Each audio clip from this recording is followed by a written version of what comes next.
Okay, it'll be a while before we get going with the program here. I came on a little bit early. I'm just going to keep going. Are you on a separate tab or is everybody together? I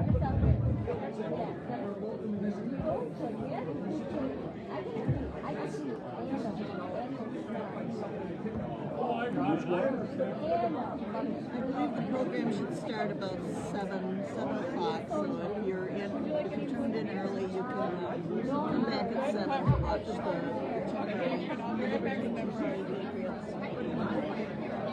My name's Scott. I'm not familiar with that. What's that? Oh, Mercy Hospital. Yeah. Oh, okay.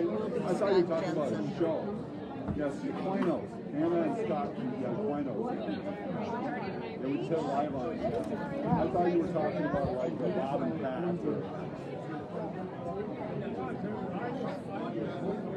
I thought you were talking about the show. Because, you know, she's rolling with the higher, with the new crowd now.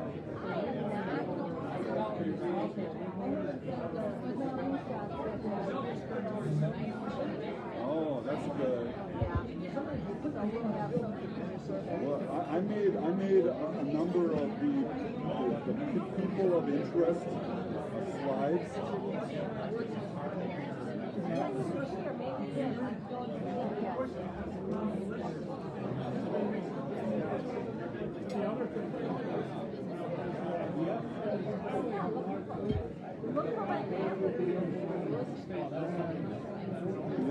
Yeah, we gotta get some of these notes to say camion. Why me? We have to do a little bit. She doesn't have a laptop. It'd be nice if we had a little bit of stuff that said our name on it.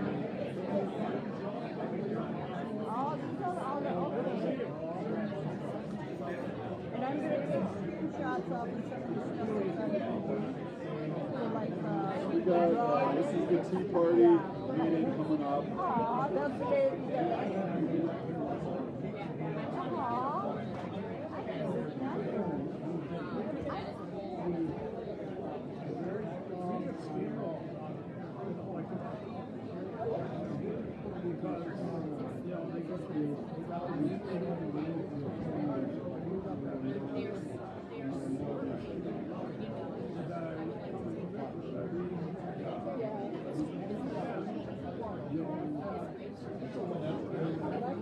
Liberty was mad at me because I didn't respond to his text messages.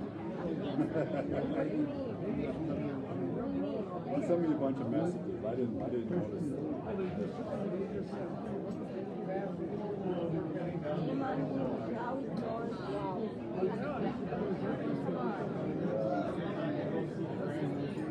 Come on.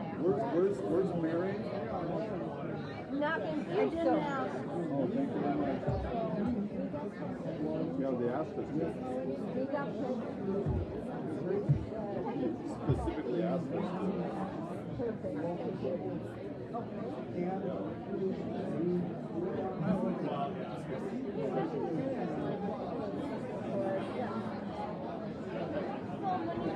So little time. I feel so important, man.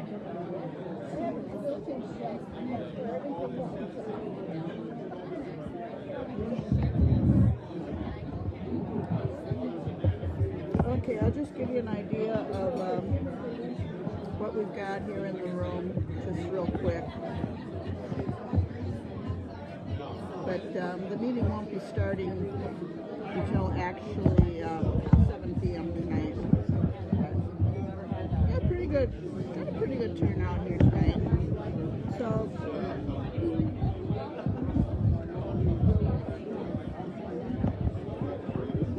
we got literature. I'll go around and pick up the literature of people that are here. And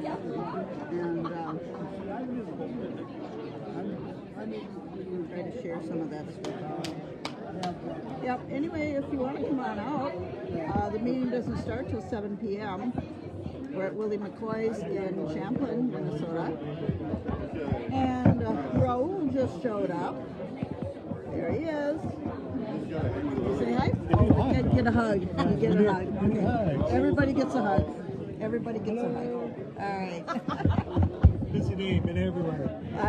She was at She the did a Capitol. great speech. She did a great She got speech. some really good stuff at the Good. camp. I did a live on Jensen and talking, so I did a great thing, and then we're supposed to get together. What kind of stuff did you do today, Raul? What's that? What kind of stuff did you do today? Busy day speaking at the Capitol, and I got for Freedom's kids.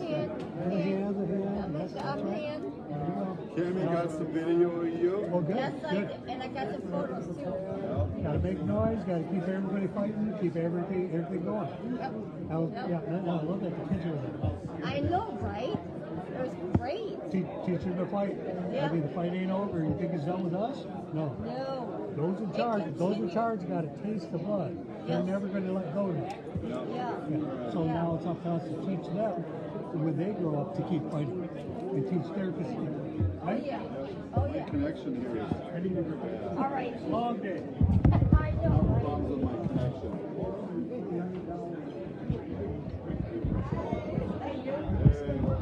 You haven't done a video recently. I'll just say hello. How are you? You guys, Oh, wait a minute. No, you can't escape. everything's going great.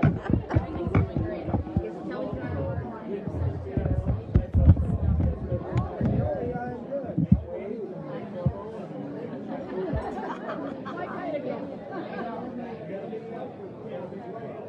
Kelly Live, I can't believe this. She gave us permission to live. Wow. So, all the candidates. So we've got Kelly, I believe, is one of the people that'll be up speaking tonight. So, Weren't you at the Capitol? You wanted to- so They can't go to everything. I'm just saying, I'm not here. go. You know what? My phone has no space. I cannot get this on my phone. I do the app to make space. Man, my phone is like. No, this is like 20 years ago. We need somebody that can touch the campaign. And we know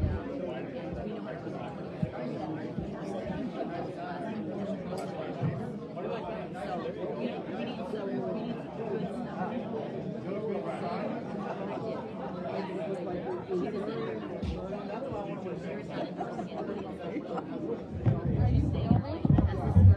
Well, it's good to meet you guys.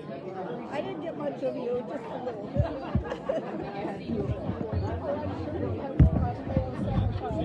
We got lots of candidates here. This is the kind of thing people are showing up for. Liberty Tea Party. People here. So you show up to get that talk to them. Okay. That's good. We got a little ways to go to 7 o'clock. Hopefully we'll start on time at 7.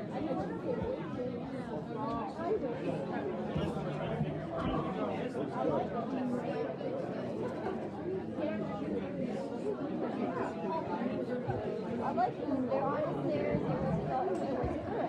Yeah, no, We'll have to check the audio when you get home. Because as long as the audio's too low, we can fix it. You jack it up. But try to get a good I know, but it was still kind of hard for me. You know what? I like it though.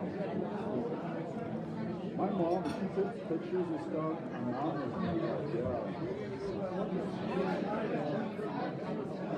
But the visual of it looks pretty good. And then the audio probably.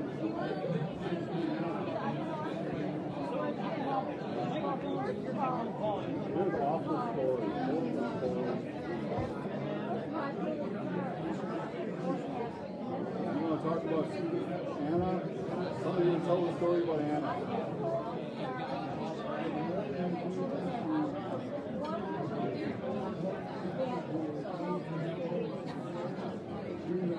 Try to say.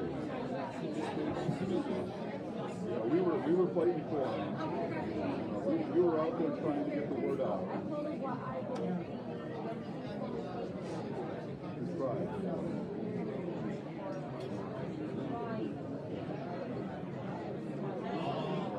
It was awful. It was awful. I got these. My tripods just get beat up. They just get beat up. They get broken. I gotta fix them all the time. I got like 5 tripods. They get broken all the time.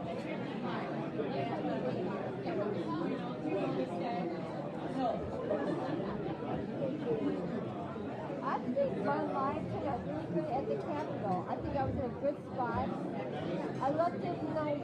Oh yeah, you were perfect. I tried to, I didn't leave or whatever to go and take all the photos, but I think I had a good spot for my life. And the person reigned in front, she had her life on the opposite side, you know. Otherwise, I don't know if anyone else liked it. I know she liked it and I liked it. So, yeah, I think I had a good spot. But man, when Anna came on stage, I cried. I'm not gonna lie. I cried. I didn't know. Yeah, I didn't recognize her. That's not recognizing, but yeah, I cried. I'm not gonna lie. One candidate for governor.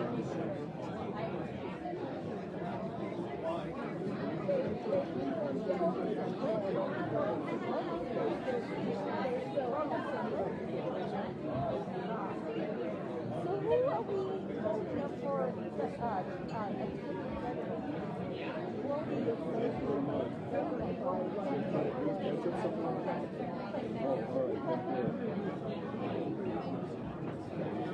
forgot about it. I'm sitting there for governor, I'm like, wait a minute, who are we?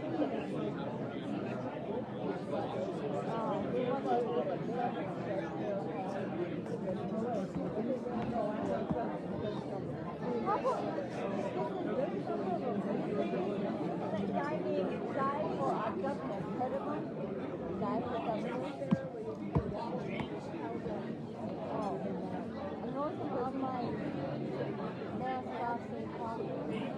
Oh, you just yeah, I don't know.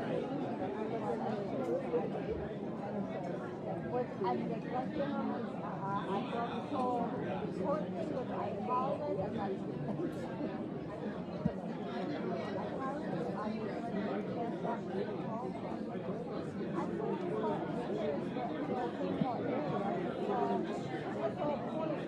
I'm not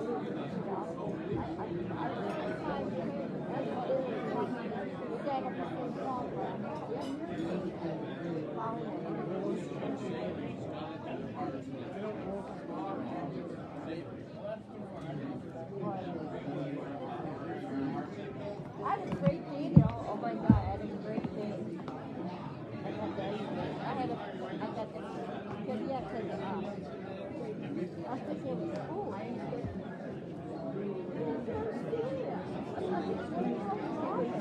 I got there at 1 o'clock. My scheduler wasn't what you told me about it. I got there at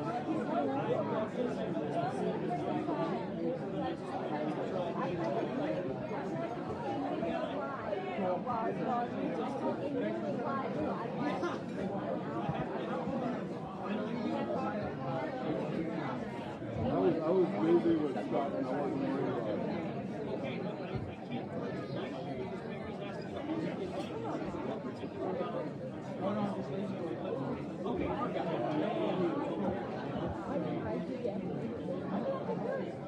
That was good.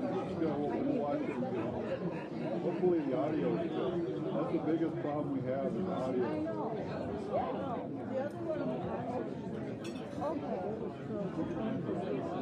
But I It'll get better. know every time I take unit, it's like all the people pop up, and then one person wants to see, well, how can I make a sequel while I'm doing it live?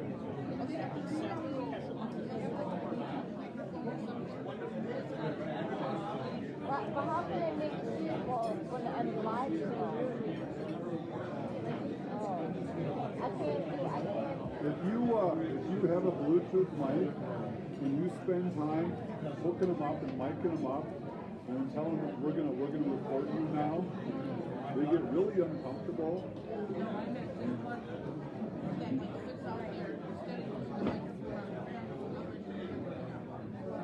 You can do that.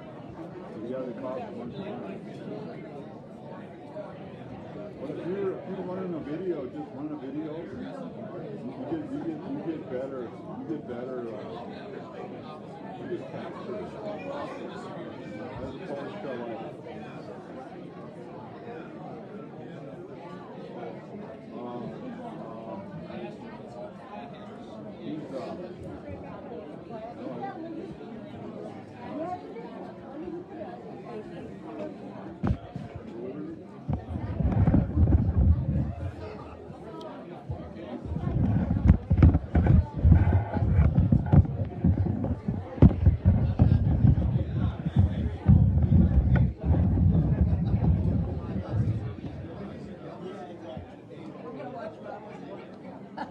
Oh yeah, the burger is not huge though.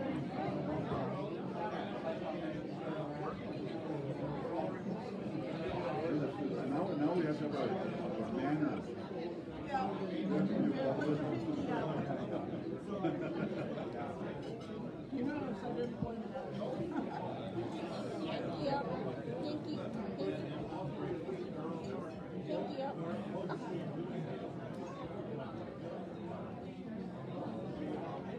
That was really, I wish we would have done a video of the guy from Mankato.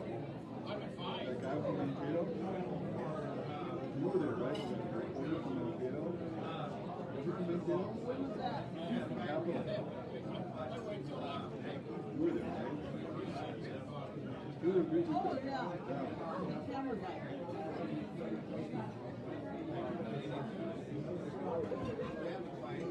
Still got it. That guy from Mankato was really very friendly.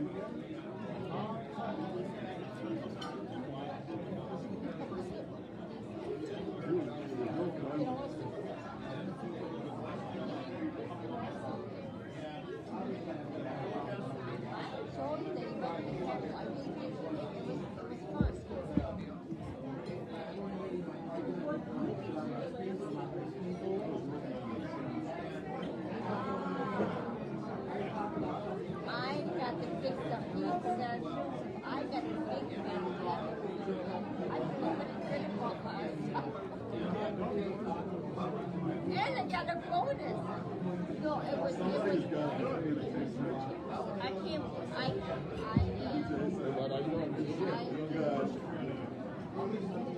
My top liver.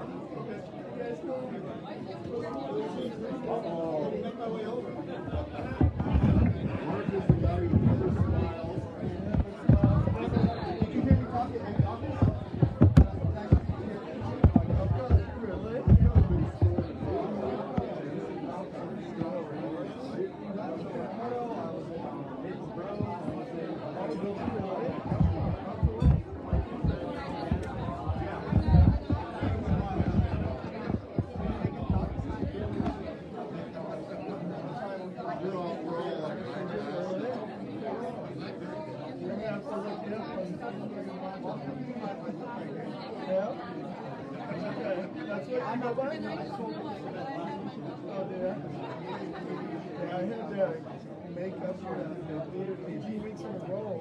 So now my cat has a face. And I had my website, I just use it like you look down on top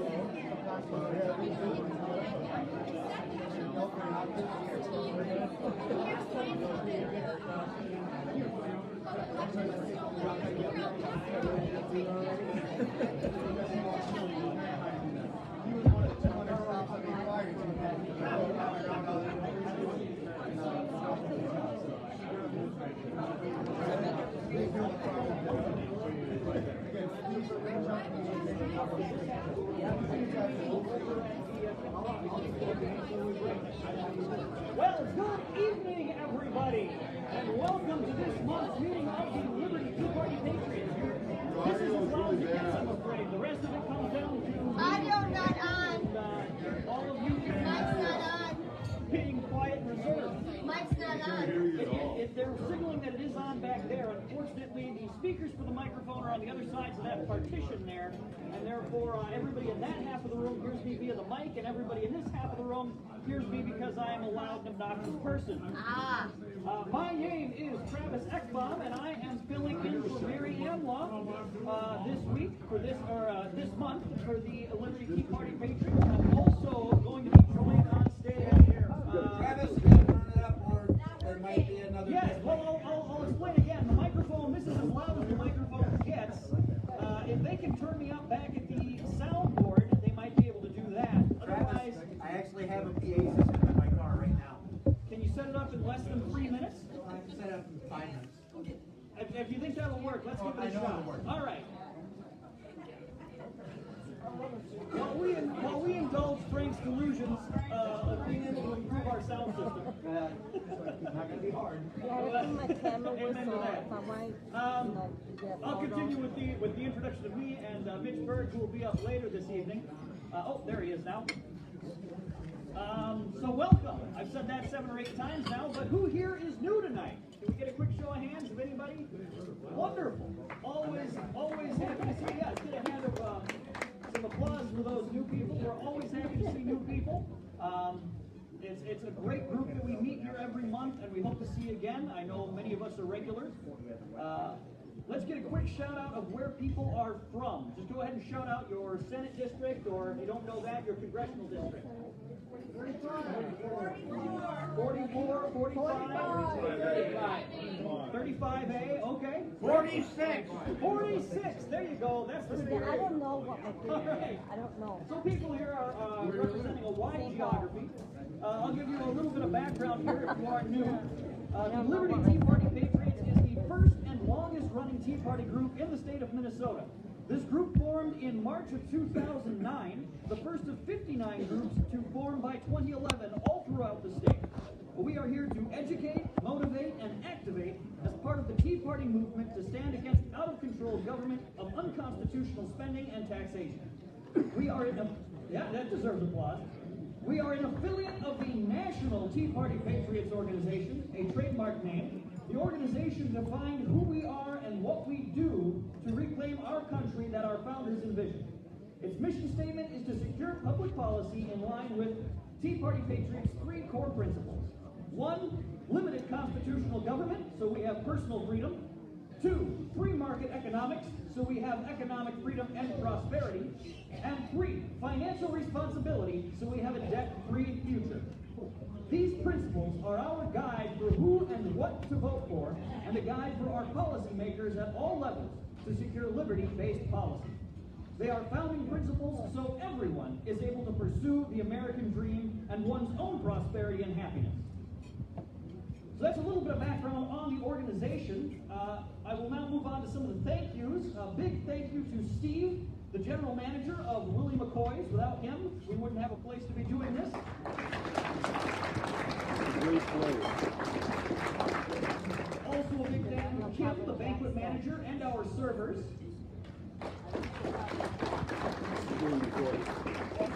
Nancy Powell, who many of you probably met at the door. She does a wonderful job setting up our welcome entry table and providing moral support. Thank you, Don Baumgardner, for your support and loyalty to the cause. Your security efforts are so appreciated. Marcy Stromgren is our liberty-minded friend from Duluth. She is taping our meeting tonight, which you can view on her YouTube channel. Just the facts. You can find it under her name, Marcy Stromgren. Donna Thibodeau usually comes up and does a little bit of an update to tell us how the Tea Party Patriots are doing on a national level. Donna, are you ready yet, or would you prefer to wait until they get the replacement sound system set up? Okay, Donna, why don't you come up and that'll give them them some more time to get the equipment set up here. Ladies and gentlemen, Donna Thibodeau.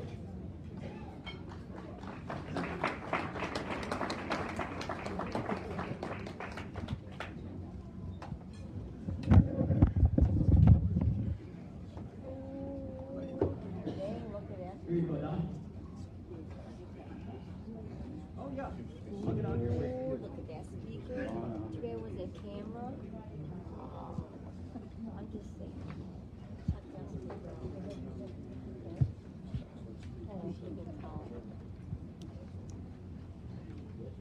I had to show you.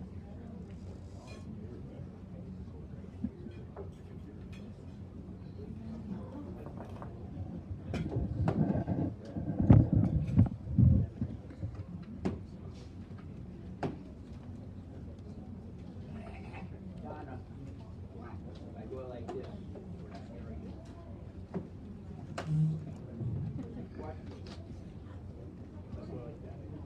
Hi, everybody.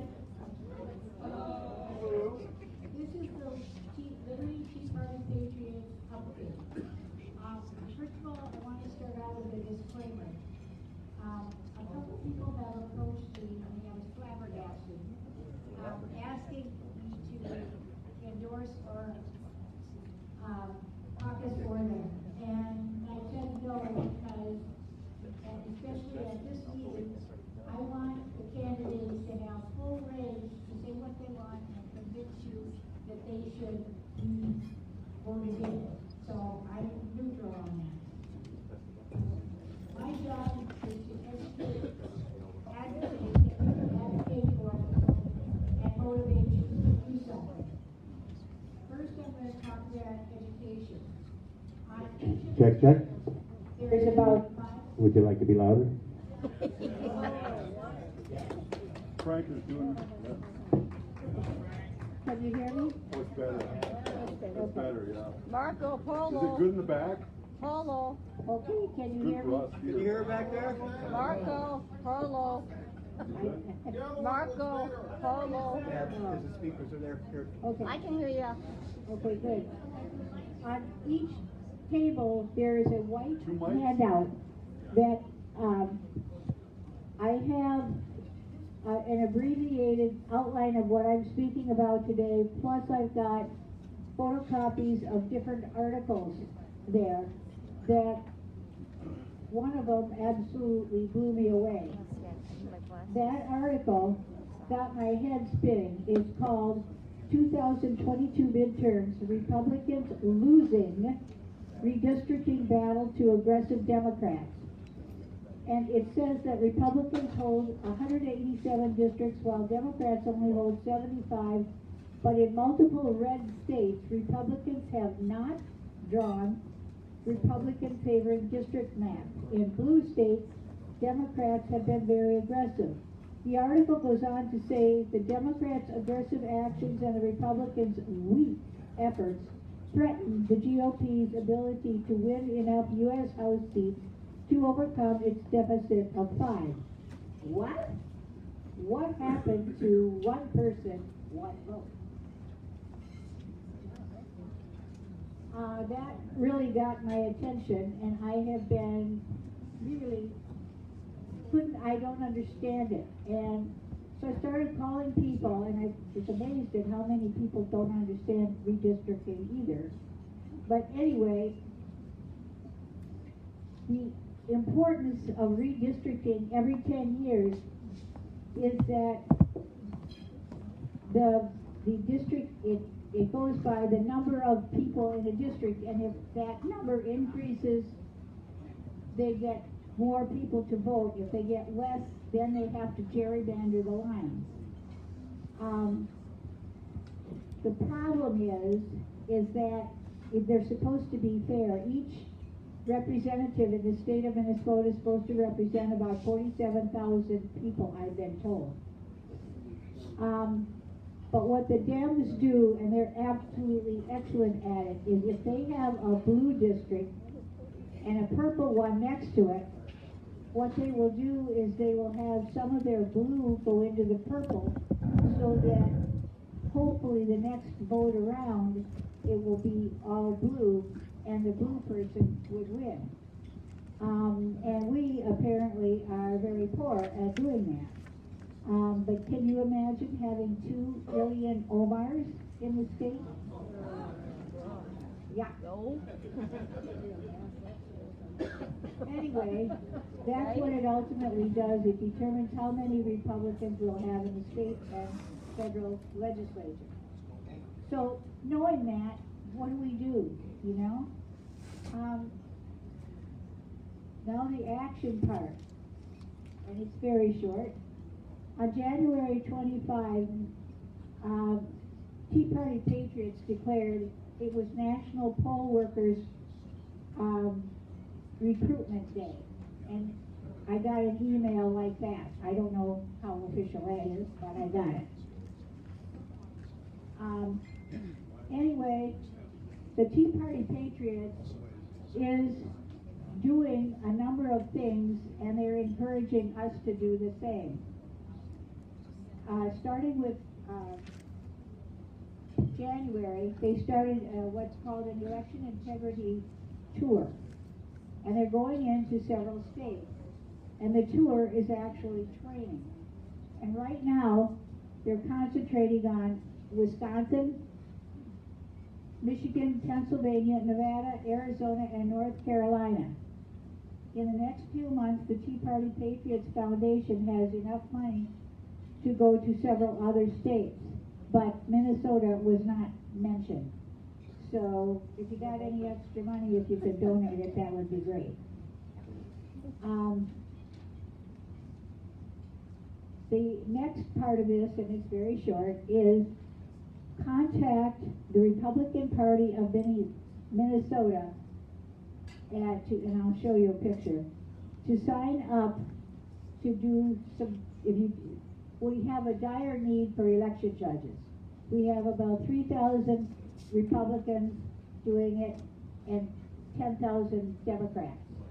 So you never know what's going to go on in those places. But I have on your white sheet there the organizations to contact. Republican Party of Minnesota, Tea Party Patriots, Hillsdale College, Minnesota Voters Alliance, Midwest Swamp Watch.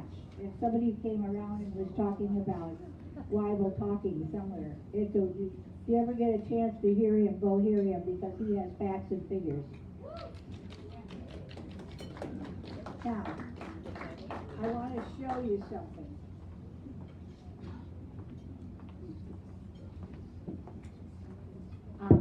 I heard about this book on TV, and it's by Molly Hemingway, and it talks about the 2020 election. A lot of people say, to heck with the 2020 election, let's just look forward. No, you can't do that, because you're going to repeat the same mistakes again. And this book is very much in depth. It's 322 pages of writing, and then the rest of it is all documentation. On page 26 of this book, there is a true story, and it starts out, shockingly, the 2020 contest was the first presidential election since Reagan's first successful run in 1980, in which the Republican National Committee could play any role whatsoever in Election Day operations. For nearly 40 years, the Democrat National Committee had a massive systemic advantage over its Republican counterpart. The Republican National Committee had been prohibited by law from helping with poll watcher efforts or nearly any litigation related to how voting is conducted, and that means the counting. Well, we all saw what happens when they kick out the Republicans or don't let them in. The 2020 election is part of that, and this goes from page 20 to 26 telling all about it. So I'll stop there, but if you get a chance, go buy this book and read it. The name of the book? Rigged by Molly Hemingway. Okay. Okay. Now, Hillsdale College puts out a paper called Imprimis.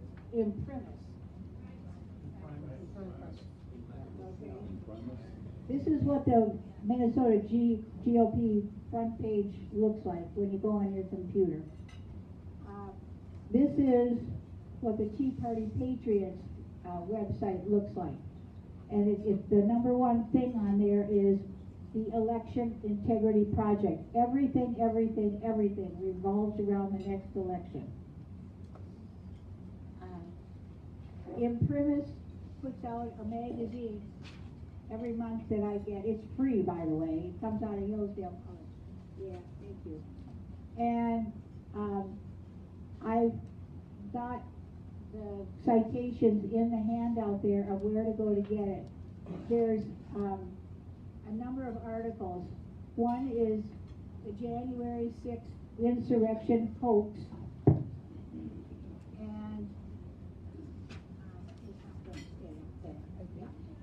okay, I gotta put this down.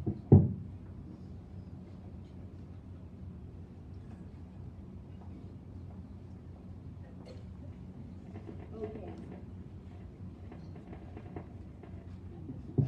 Ensuring election integrity, anti-democratic. And they have this guy wrote this, John R. Lott, Jr. And it's a good article. This one is the January 6th insurrection hoax.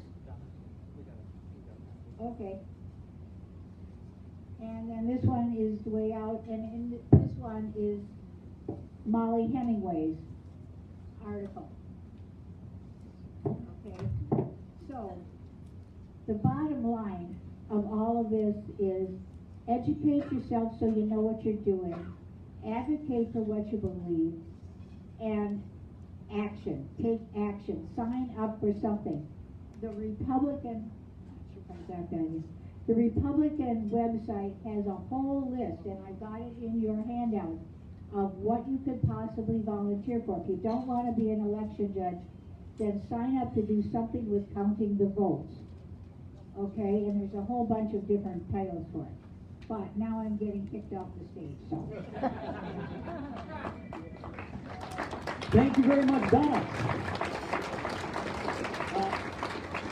We do have one quick addition here from Jane from the Capitol Republican Women. She's going to talk about exactly what Donna had just touched on about becoming an election judge. Yes, okay.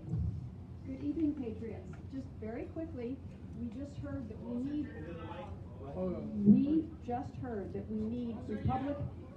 Republican election judges, and there is still time. May 1st is the date for the Republican deadline to sign up with the party before the November election. The Capitol Republican Women have an offer for you. This is our election judge recruitment event, Saturday, February 26th. It is from 1 to 4, but you just sign up for a half-hour tour, and what happens is it's an interactive open house in our mock polling place.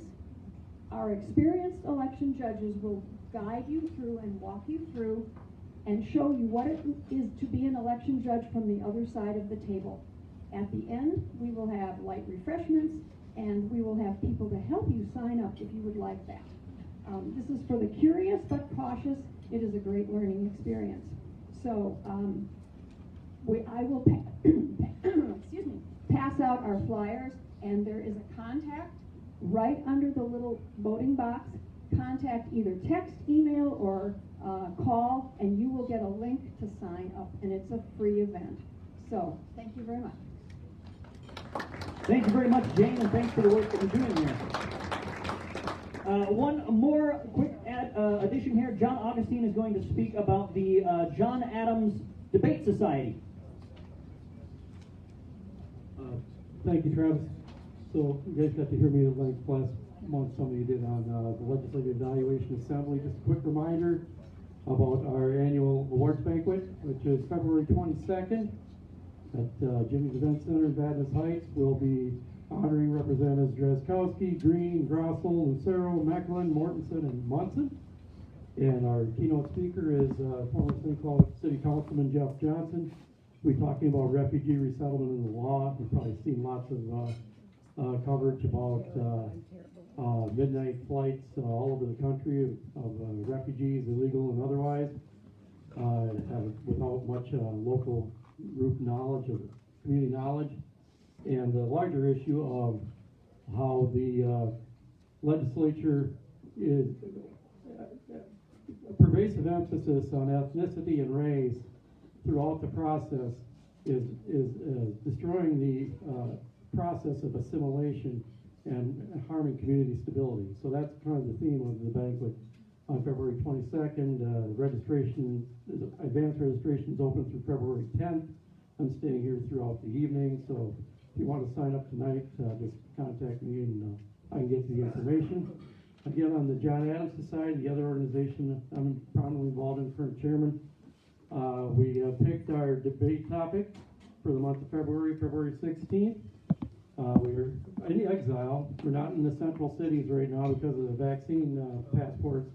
So we're at the Rivertown Event Center in Hastings. You go to johnadamssociety.org to get the details. But our debate topic is resolved. Operation Warp Speed has left us in a black hole. Should be a good debate. Hope some of you can attend. Thank you. Thank you very much, John. And now, to lead us in tonight's prayer and the Pledge of Allegiance is Emily Hardigan, President of Minnesota's Bikers for 45 and former Marine Corps Sergeant, having served in Afghanistan. So Emily, or Red, as most of us know her, I think.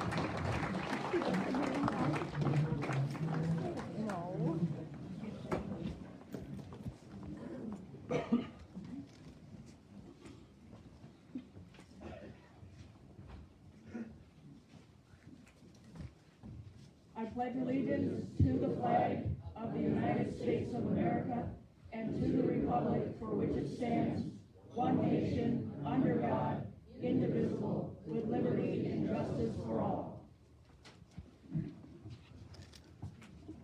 Thank you very much, Emily. And you were going to lead us in a prayer as well? Yeah. Let us pray. Turn to us, Almighty God. Look down from the heavens at us. Come save us from your people. Come and save this great vine that you planted. This young vine made you grow so strong. Preserve and protect the people you have chosen, the nation you made so strong. Keep us alive, O Lord.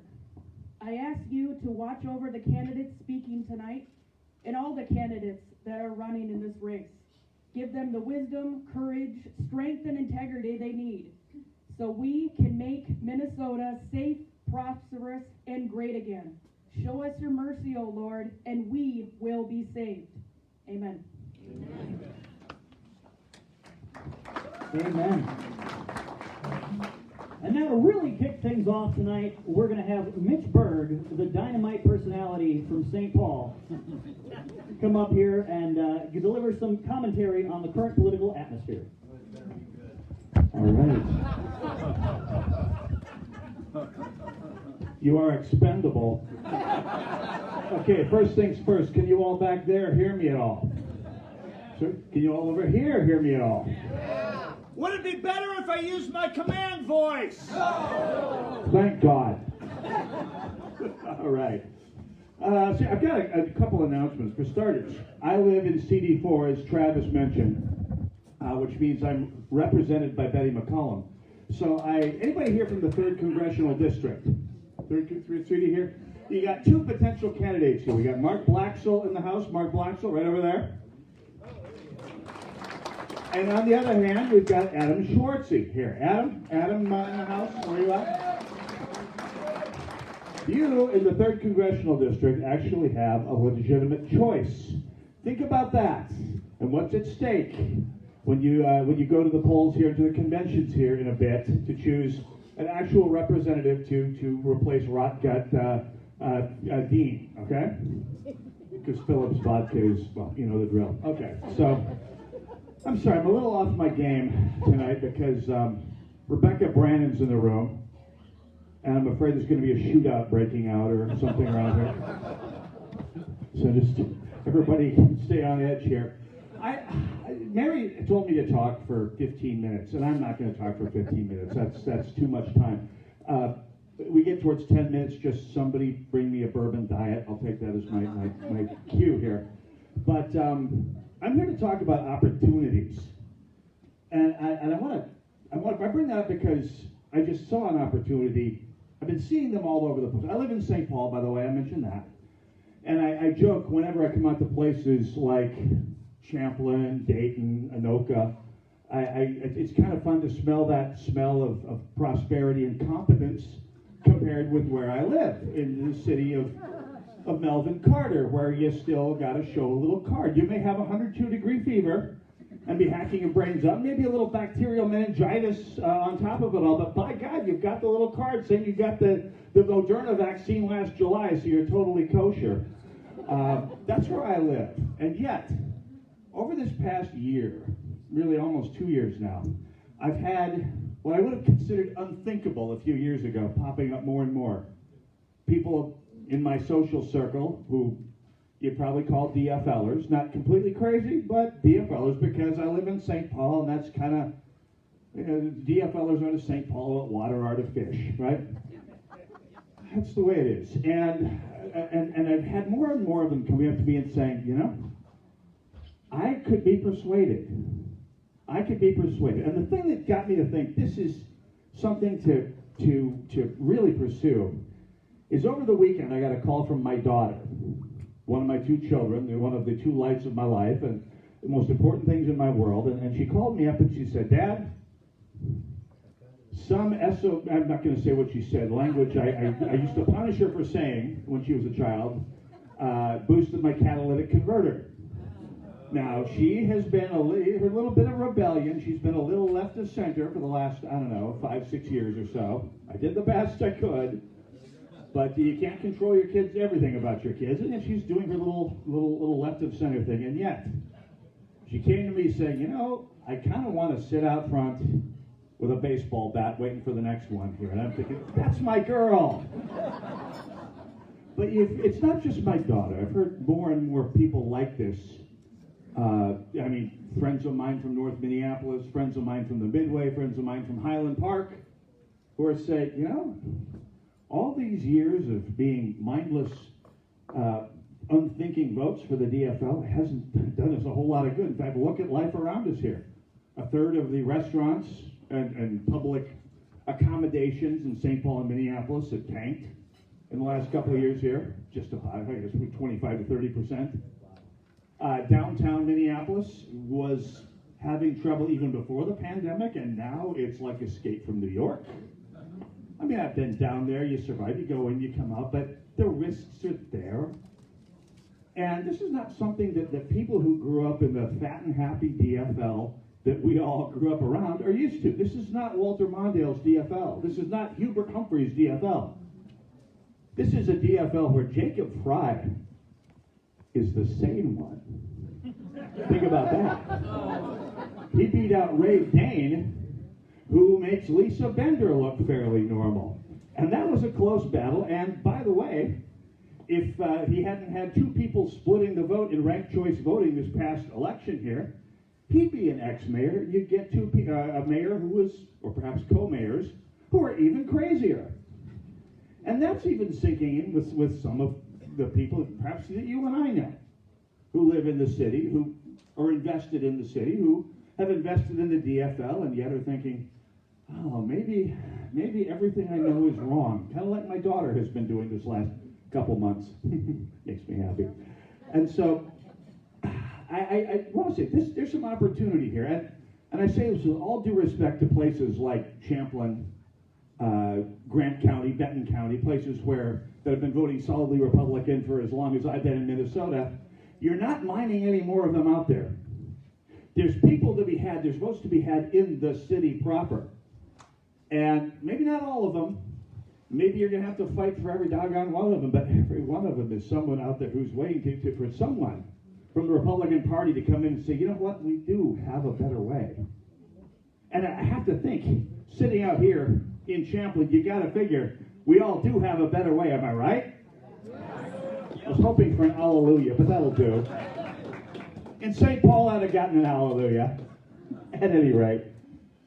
And how to actually do that is going to be the interesting part, because there is also that impression that I hear from Republicans that the GOP is sort of like the Minnesota Timberwolves of politics. We are 0-25 in statewide races for the last 16 years now. We have some people here who hope to fix that, but in the meantime, the facts are the facts. We haven't won a statewide race since 2006, and even then, it was just a 2. So, what do we have to do that? Well, I've got a quick idea here, because whenever I wonder what to do in life, in politics as well as anything else in life, I ask myself, what would Don Corleone do? Most of life's great lessons come from The Godfather. I don't mean Bill King, my godfather. I'm talking about The Godfather. And he had some great advice for, I think, the Republican Party when he said in the first movie, we're going to have a meeting of the 5 families. Was that a great Marlon Brando or what? Thank you. And I think that's important, because sometimes, as a Republican in St. Paul, it feels like Republicans spend more time ripping each other's throats out than they do the DFL. Anybody else felt that? Show of hands. And the Republicans become sort of a circular firing squad. So let's talk about the 5 families of the GOP. And let me know if you recognize any of you. For starters, we have the Liberty crowd, the Tea Party crowd, the Ron Paul people. That's why we have this organization here. This is the Tea Party 12 years on. I spoke at a bunch of Tea Party rallies. I call myself a Tea Partier, pretty much. Along with them, we have the social conservatives. We still know the type, right? People for whom marriage, abortion, all the social issues, as important as they all are the only issues. We know them. God bless them. They ran the party up until about 2000. They're still out there, and they're important. We have the paleocons, the Ronald Reagan people, part of my crew as well here. Of course, we have the Trump people, and I know we got a few of them in the house. And we know the Trump people sometimes don't always get along with the other crowds. Am I right? And we know the other crowds don't always get along well with the Trump crowd. Am I right? And we know that none of them get along well with the 5th crowd, the 5th family, the moderates, who for some reason seem to also include the donors, because that money always seems to be floating just out of reach out there every single election since Tim Pawlenty shuffled off into retirement.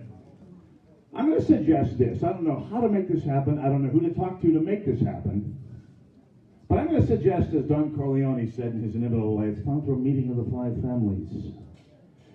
We're not voting for president right now. We got to win the state. We got to win the governor's office. We got to have a governor that's not going to play executive branch patty cake games with the National Guard the next time downtown Minneapolis or East Lake Street or University Avenue starts burning.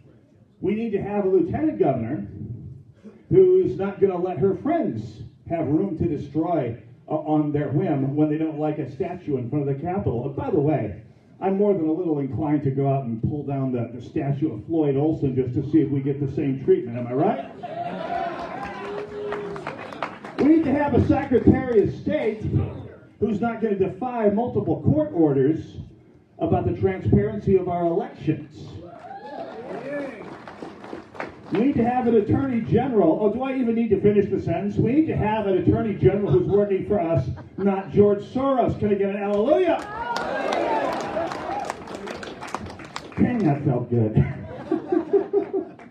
So anyway, I'm going to wrap this up with this, because sometimes, especially living in a place like St. Paul, or especially living in a place like Minnesota, looking at a 0-25 record in the last 16 years, it's easy to feel like you're Sisyphus pushing the rock up the hill. And when I think about moments like this, I think of one of my political idols. No, not Ronald Reagan. It's a fellow named Brett Schundler. Ring a bell, anyone? A fellow named Brett Schundler was the mayor of, and I kid you not, Jersey City, New Jersey. And he ran for mayor in 1990 as a conservative Republican, in a town that was even more Democrat than Minneapolis or St. Paul. 80% registered Democrats, 6% registered Republicans. But they'd had a bit of a problem. A lot of crime spilling over from New York City before the Giuliani years. They'd had urban blight enough to make, well, the Jersey side of the Hudson River a national joke. No jobs, the schools were terrible. Everything was, well, New Jersey. Yeah. And he ran on a 3-point platform in a completely hopeless environment. Everybody is as hopeless as someone running for office in Minneapolis or St. Paul or, I don't know, against Governor Waltz. But he ran on 3 points: security, jobs, schools. And he hammered on those 3 messages. And he hammered on them to exclusion. And he took those messages to the citizens of not the far suburbs of North Jersey or Central Jersey, but Jersey City, where the parents, overwhelmingly minority, overwhelmingly working class, poor people, resonated. And he won 3 terms as mayor of Jersey City. Now, if there's that may seem like praise by faint damnation, it's not. It's a miracle, quite frankly. And Jersey City became the jewel of the Jersey side of the Hudson, which you might say is a low bar indeed. I don't know how many of you spent time over there. It's nothing to sneeze at, even now. And yes, if there's a party that's even more dysfunctional than Minnesota GOP, it was the New Jersey Republican Party through the 90s and the 2000s here. So he was not able to follow up on it. But it's just a lesson that shows you that if you get the 5 families together, and of course, as a New Jersey reference, that has all sorts of resonance here. I'll just have to be careful here. But if you get the 5 families together, if you pull in the same direction, and you reach out to people that have no idea that they're really Republicans yet, because nobody's bothered to tell them and show them yet, miracles can happen. And that's what we're all looking for here this year, isn't it? A miracle to happen. Can I get one more big honking hallelujah? Hallelujah! Thank you very much. Well, I said I'd be done in less than 10 minutes, and I meant it. So thank you all very much. I'm going to start introducing some of the candidates who've come out here to join us. And to kick things off, coming off a big win in this past week's caucuses, I would like to introduce, way in the back there, on his way to the front here, I'll do a little tap dance while he makes his way to the front. Please give a warm Champlin welcome to Senator, can I drag this out a little further, Scott Jensen.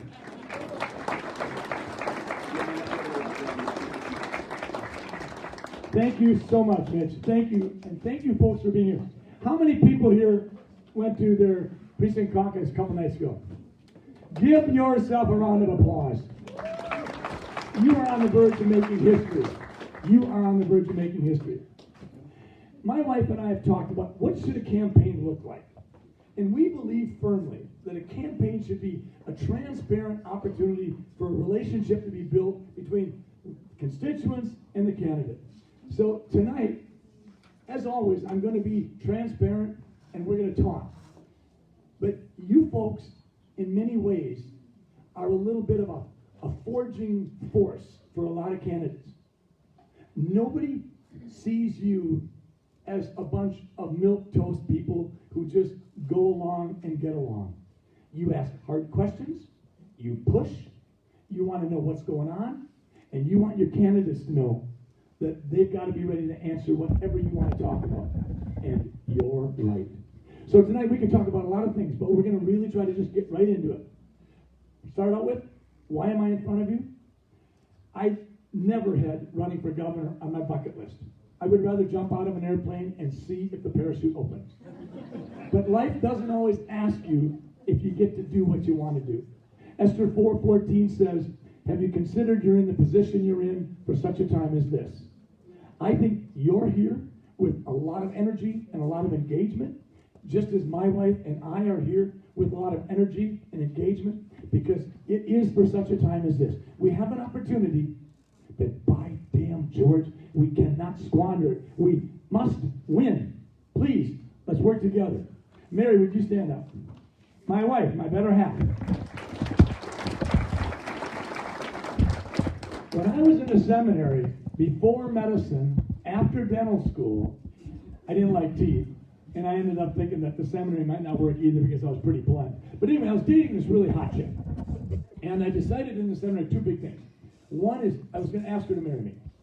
Thank heaven she said yes. 43 years. We have 3 children. Christy's a doc. Jackie's a family physician. And our son is an attorney, but we love him just as much. But I do think that in the House of Representatives right now in Minnesota, the Republican side of the aisle, someone told me that it has 0 lawyers, but the Democratic side of the aisle has some 24. So I think that we have enough lawyers in the legislature for now. We need more teachers, farmers, miners, and a lot of young people. That's what we need. A lot of you know that we've been very successful, our team. We came out a year ago and we worked hard. We tried to build a movement. Certainly, we shattered records and raised $1.3 million in the first 12 months or 10 months or whatever it is. It was a record-setting thing. We have 500,000 people that follow us every day on social media. We have 80,000 people that follow us on our email team. And the other night, we had a wonderful evening on Tuesday night as you folks came out and said, Jensen team, we approve of what you're doing, and we're going to allow you to win enough votes that if you add up the second and the third and the fourth place people, they still won't get to your total. So I say thank you very much.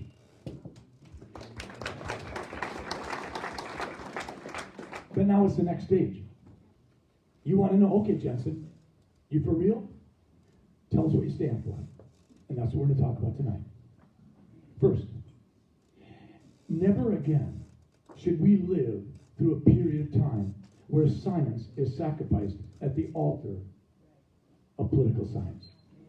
When I raised my hand and said, what you're asking me as a doctor to do with death certificates, this is wrong, I expected someone to say from the Department of Health, hey, thanks for the heads up, we'll fix this. That's not what happened. 2 months later, for the first time, of 5, my medical license was under investigation. I had gone from the Doctor of the Year in 2016 in Minnesota and 35 years as a professor at the University of Minnesota. I'd gone from these situations, these honors, to all of a sudden, I was at risk of losing my medical license, not able to take care of the thousands of patients that I take care of. In 2000, I built a clinic. In 2017, I built another. In between, I built 2 restaurants. I know business. I know how to hire people. I've been successful. And all of a sudden, my life was turned upside down. Right now, there are 6 allegations out there against me. And they center on the fact that I have had the audacity to treat my patients with ivermectin. I've had the audacity to write prescriptions for hydroxychloroquine. I have had the audacity to tell some of my patients that I don't think they need the vaccine. I have told people, you have antibodies at such a robust level that, quite frankly, you have 27 times greater immunity with your natural immunity than you might get with a 2-step Pfizer. And for that reason, I'm being investigated. So never again should we let science get sacrificed at the altar of political science. But we need to talk about public safety. There has been a poison of lawlessness that has crept across Minnesota. It certainly started in the riots of May and June and the governor's inadequate actions. But let's be clear, the movement was already occurring. We were seeing liberal judges, liberal prosecuting attorneys already thumbing their nose at us, at conservatives. Conservative comes from the word conservare, which means to safeguard. We saw these people taking 8 and 10-year sentences and plea bargaining down to 5 months. We saw hardened felons walking out the front door of the courthouse after their trial was over, where they were found guilty because they credited the amount of time they stood in jail during the trial preparation so that they could walk out the front door. This has got to stop. But I tell you folks, we are not going to get public safety back just through that mechanism. We're not going to get it back just by putting more cops on the street, which is what we should do. We must realize that incarceration has to be a tool, for us to tell felons, you're not going to get away with this. But we need to do something more. We need to retrieve our public safety on our own. We need to go after it with constitutional carry. We need to have stand your ground, and we need strong legislation written in on Castle Doctrine that allows us for both home and business, as well as automobile, that we can do whatever is necessary for us to protect ourselves and keep our loved ones alive. We need to do that.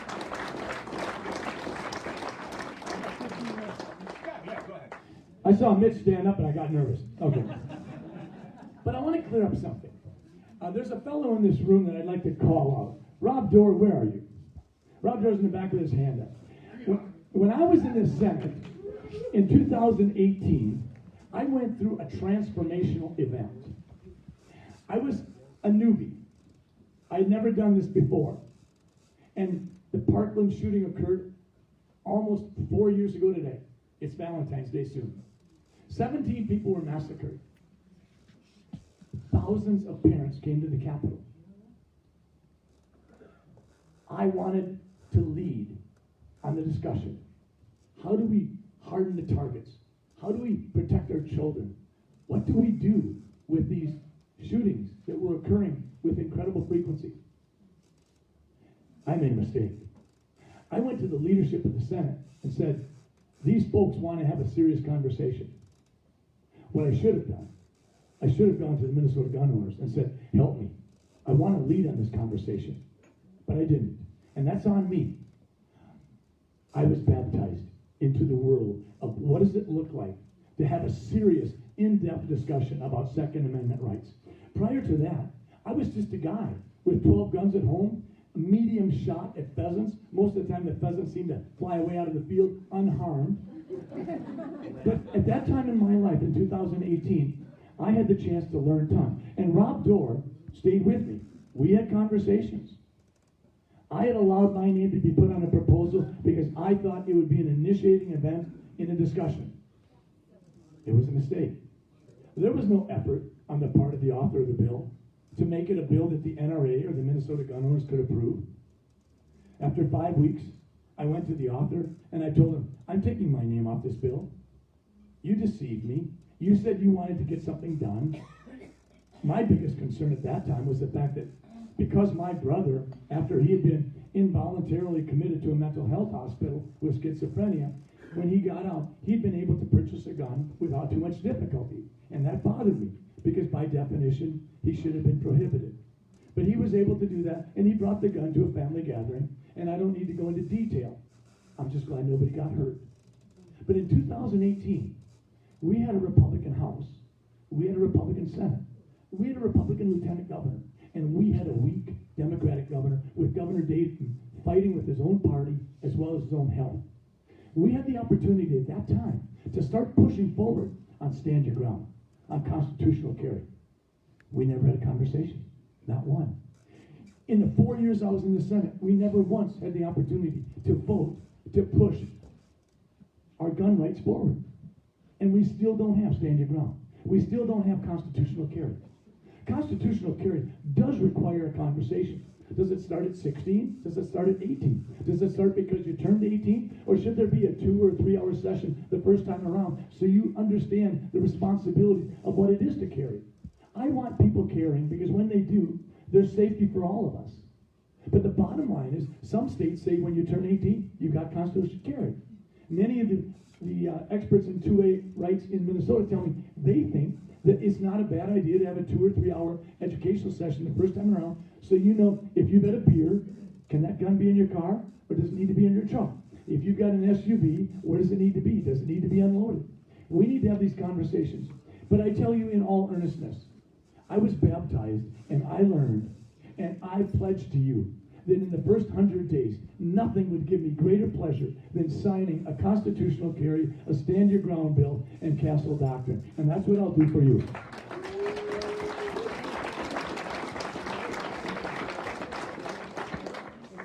I also got myself in hot water on marijuana. So let's be clear. I do not think legalized recreational marijuana is a good idea. But I do think this. I think our medical marijuana program is important.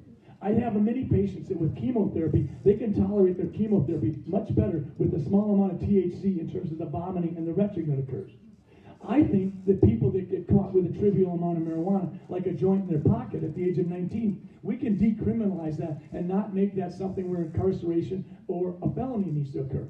I think that we can expunge records if people then have recurring offenses like that, so that if they're trying to apply for a job with Target 5 years later, it's not on their record. I also think that we need to have a conversation so that when a person becomes a medically eligible marijuana patient, they need to understand that they're giving up their Second Amendment rights in Minnesota, because Minnesota does not allow those people to purchase guns. Even if they're not using the medical marijuana, they've lost their Second Amendment rights. We've never had a conversation about that. We have to start talking about these things. Conservatives shouldn't run from hard discussions. We should embrace them and we should lead. That's what you folks do. That's why you ask these hard questions. That's where we need to go. We do not want to politicize medical marijuana.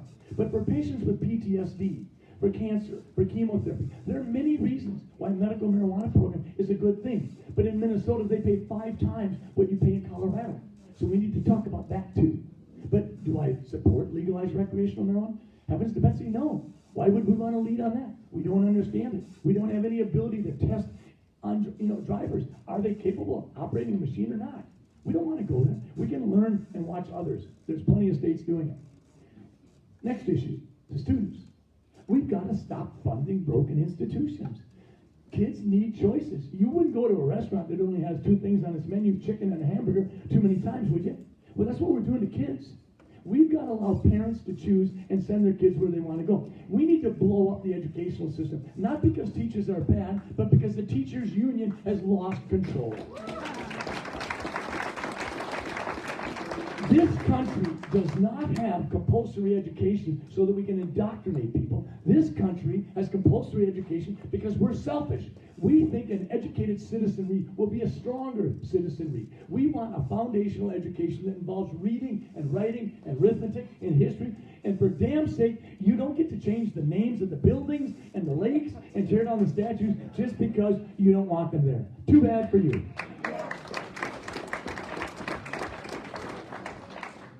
We need secure elections.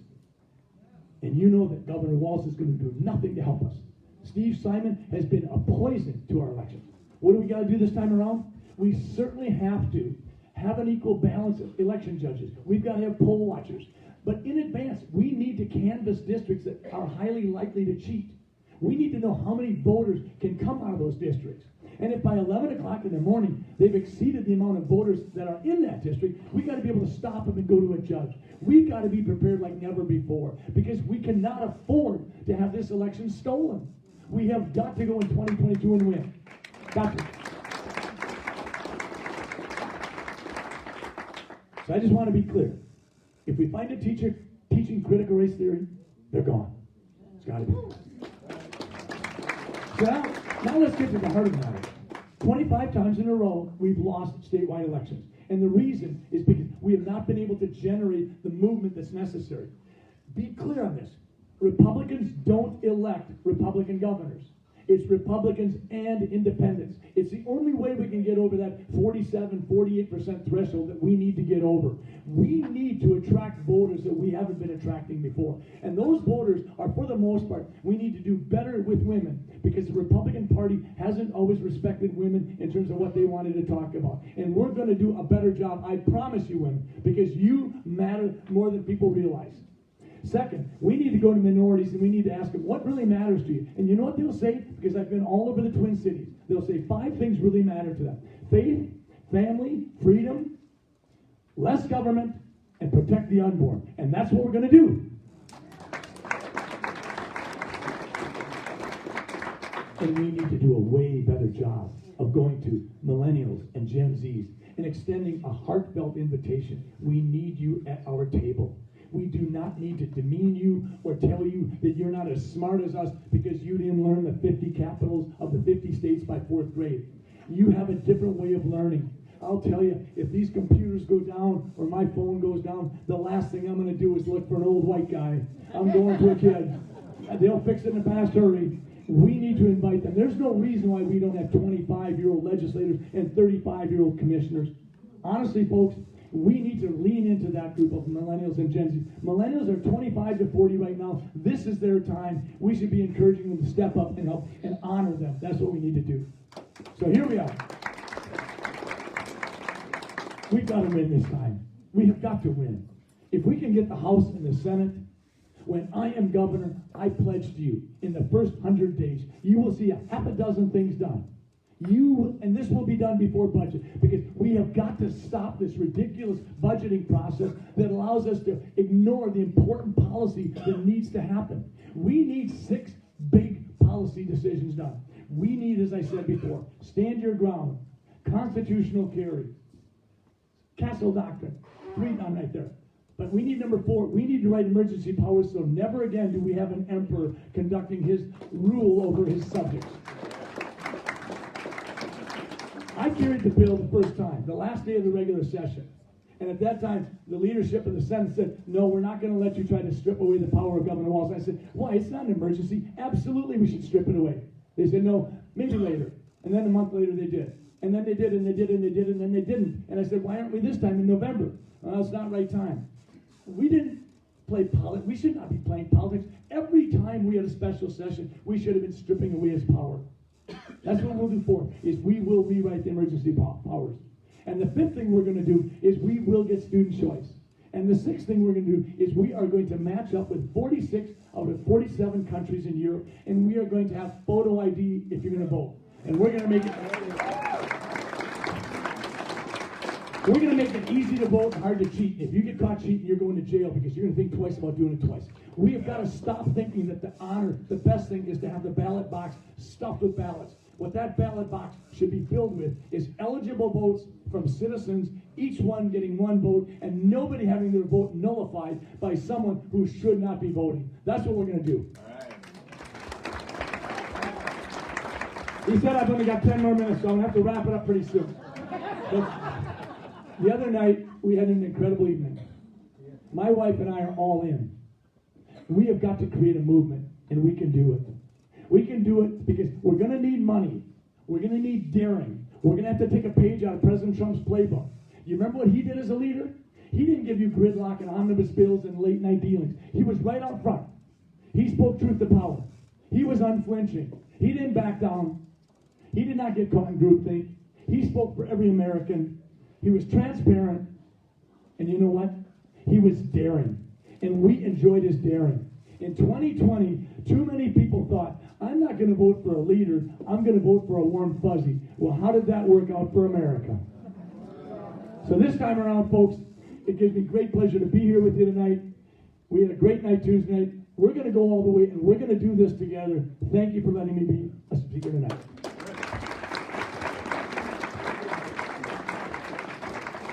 So speaking of Rob Dorr, if the Minnesota Gun Owners Caucus were to go to the Attorney General and say, hey, we'd like to have Rob Dorr working as a litigator, working for the Attorney General's office on behalf of gun rights, well, us shooters would dig it, am I right? Yeah. But the Star Tribune would be all over it, wouldn't it? Except that's exactly what happened out on the other side right now. The Attorney General's office is leasing out a couple of seats for litigators to people that are rented for them by Michael Bloomberg for climate issues, among other things. And that just goes to show we need an Attorney General who's actually working for the people of Minnesota rather than Michael Bloomberg. We have a couple of candidates for that office tonight. First one up with us next up, please welcome Lynn Torgerson, ladies and gentlemen.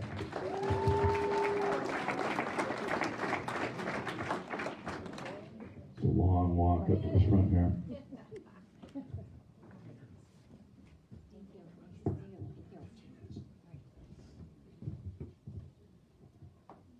Good evening. My name is Lynn Torgerson, and I'm running for Minnesota Attorney General. I want to thank everybody for coming out tonight, and thank you for your activism, and thank you, Liberty Tea Party Patriots, for the invitation. I do consider it both an honor and a privilege. As I mentioned, my name is Lynn Torgerson, and I'm running for Minnesota Attorney General. A real quick overview, I think, which would tell about myself, that would tell you about myself, is 3 things. 1, I'm a Christian, 2, I'm a patriot, and 3, I'm a Trump supporter. Thank you. I just want to tell you a little bit about my background, and I do this rather than kind of making claims of what I believe in or what I support. I always like to kind of give facts about my background in order to illustrate what I've actually stood for and worked for in my lifetime. But just a little bit of background, I live in Minneapolis. I grew up in a western suburb.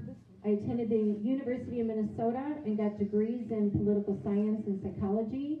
After that, I attended William Mitchell College of Law.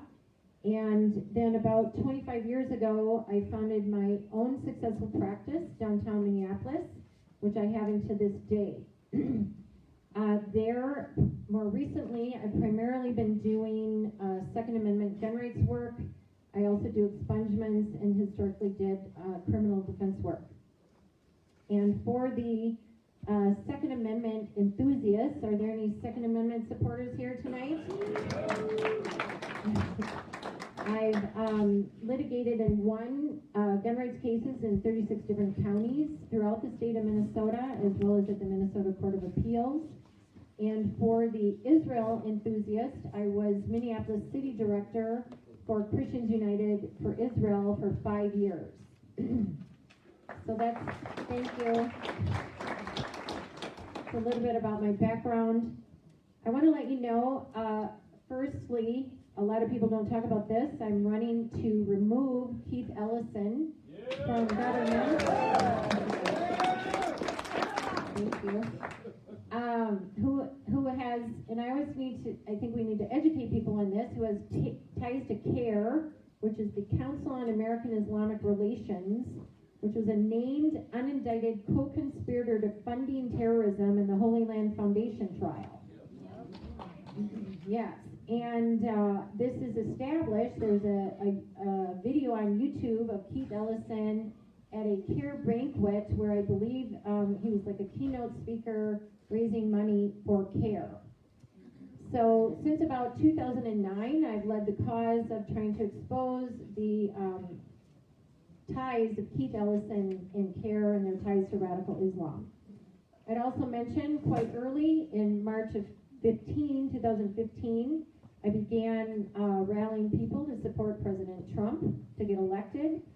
And also early on, since March of 2020, I've been leading the cause to oppose the tyrannical lockdown orders of Governor Walz. Yeah. And I think it's important to note that this has never been done by our government ever in the history of the state of Minnesota. And there, in my opinion, there are some of the most destructive acts of our own government against its own citizens in the history of the state of Minnesota.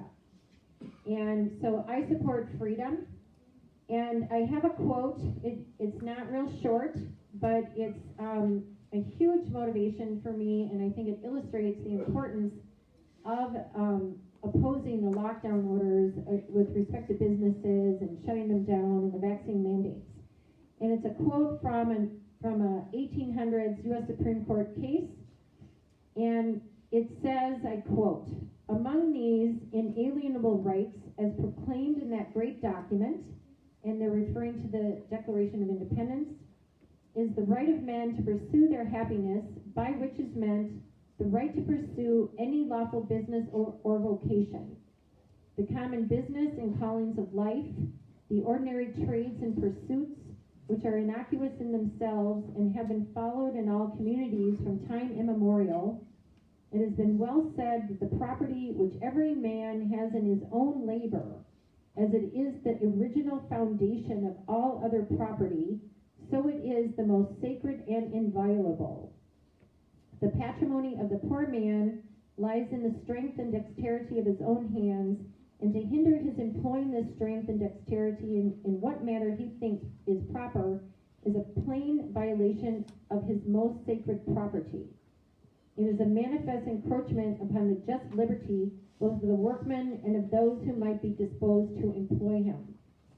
So what that illustrates is that we really cannot survive if we're prohibited from working. It's the only way to provide for yourself and your families. And this is under attack, with all due respect, by the left. And if you kind of take a look at all, it almost looks like, with all due respect, a siege, that they are trying to destroy private businesses, land ownership. First, they're closing businesses under COVID measures. Now they're getting people fired from their jobs via vaccine mandates. This has also affected the conservatives in the military. And they're paying people to stay unemployed by giving them unemployment. And now it's affecting the truckers, as we're all aware of. And so these sort of measures are things that I want to stop. I believe I know how, and I believe I know how to litigate cases to win and stop these lockdowns and the vaccine mandates. So I stand for medical freedom. There's a couple of facts along these lines that I want to point out. I've been watching the testimony given at the Senate hearing about a week and a half ago with Senator Johnson and all the renowned doctors across the world, including Dr. Malone, I think, who created the vaccine. And one set of facts that is very important is around remdesivir. Remdesivir is a drug that has the Biden administration has essentially dictated to hospitals to give people who are there for COVID, remdesivir. And they know, there's already studies, that it causes kidney failure in 54% of patients. And, but then the government has mandated this protocol in the hospitals, and then they're also paying them extra when they do administer remdesivir.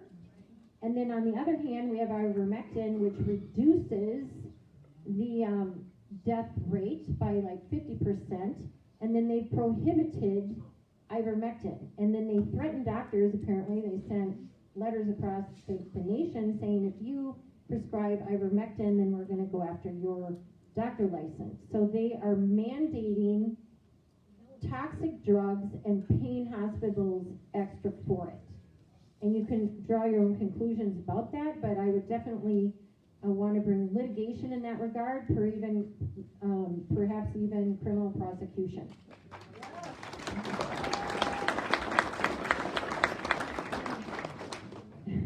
Thank you. And then I always like to talk about, I don't know how much time I have, I always like to talk about the Second Amendment. Justice Scalia, great, thank you. Very important case about 10 years ago, talked about the three main reasons for the Second Amendment. The first is so that we have the ability to defend ourself, family, and property. And then the second two are maybe even more important. Second is so that we have citizens armed on the ground to aid the military in the event that there's an attack against the mainland of the United States, which actually therefore means that we, the people, are the militia. It's not some group that somebody develops and names that. It's the citizenry, and we, the people, and the militia and the Second Amendment are supposed to make the government nervous, because it's also there to protect ourselves against governmental tyranny. So, and I also want to point out the word militia is in the Second Amendment. It's in our Constitution. Therefore, it cannot be a bad word, right? So I'm probably in the process of establishing one, and I have a name for it, George Washington Militia. So, but I'm also, I'd also like to, deal with voter security issues, investigate the machines, make sure they're working right. If they're not working right, make them work right, or just return back to paper ballots, things like that. I also want to mention, just for people's benefit, the strongest exemption to the vaccine mandates is the religious exemption. It's already been established. Those cases are eventually going to be won, so you should let friends and family know that, and then they should be able to eventually get their jobs back. And attorney generals can bring lawsuits, and I would like to support that. So I would just encourage everybody to, you know, if you have a candidate, if it's me, please fight for your candidate, fight for me. There are bitter battles going on in the background, so the people you support need your support. Promote them, volunteer, donate, and things like that. So overall, a big reason I'm running is I want to protect the founding principles of our country, which are life, liberty, and the pursuit of happiness, and to preserve our republic. And there's a quote another quote that I like. I feel like a minority in my Minneapolis where I live, and I also feel like a minority in the Republican Party.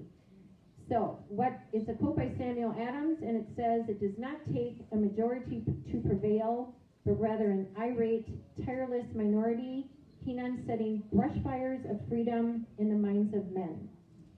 So I will fight. Thank you. I stand for freedom. I would note that Republicans, we've generally been losing about 25-1. Therefore, it means we have to work about 1,000 times harder. And just to let you know, I'm up for the battle and I get things done. So please support Lynn Torgerson for Minnesota Attorney General.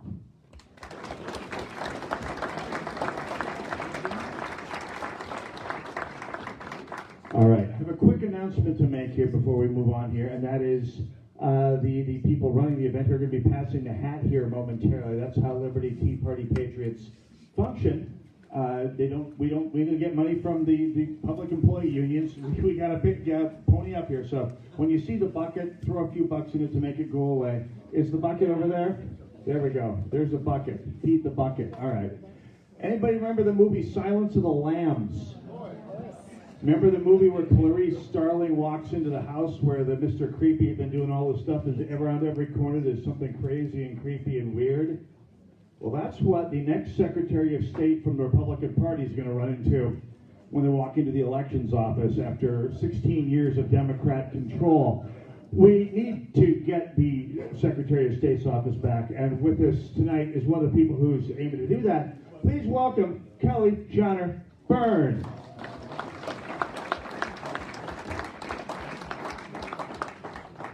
We went there with the Silence of the Lambs. You're scaring me, Mitch. What the heck? My goodness. No Clarice here. Hey, everybody. I'm Kelly Johnner Byrne, and I'm running to be your next Minnesota Secretary of State. So I've got just a couple of questions for you. How many of you feel that we need a new Secretary of State? Raise your hand. Yeah. Okay. Do you think the one that's down there is lying, cheating, stealing, and doing all that? Yes? Okay. So I want to tell you a little bit about myself. I'm originally from South St. Paul. I'm 55 years old. I've been married to my husband for nearly 25 years. And 2 nights ago, in Minnesota, the law was being broken. What was going on, guys? What happened at caucus? What happened? Come on, you guys. What was happening with the DFLers at caucus? Illegals and felons. Okay?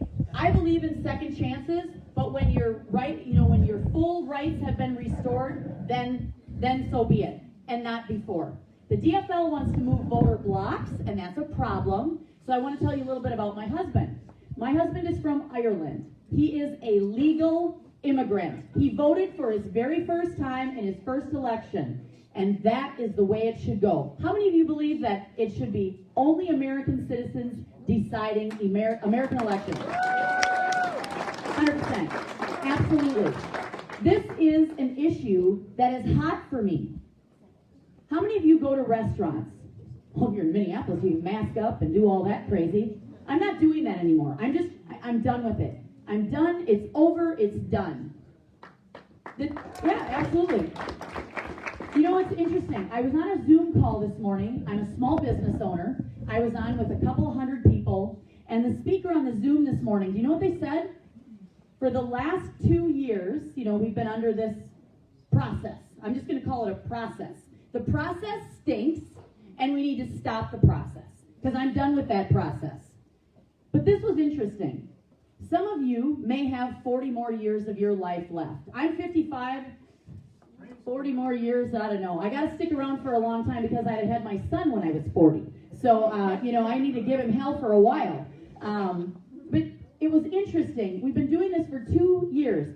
5% of your life if you've got 40 years left. How many of you, raise your hand if you are done with it?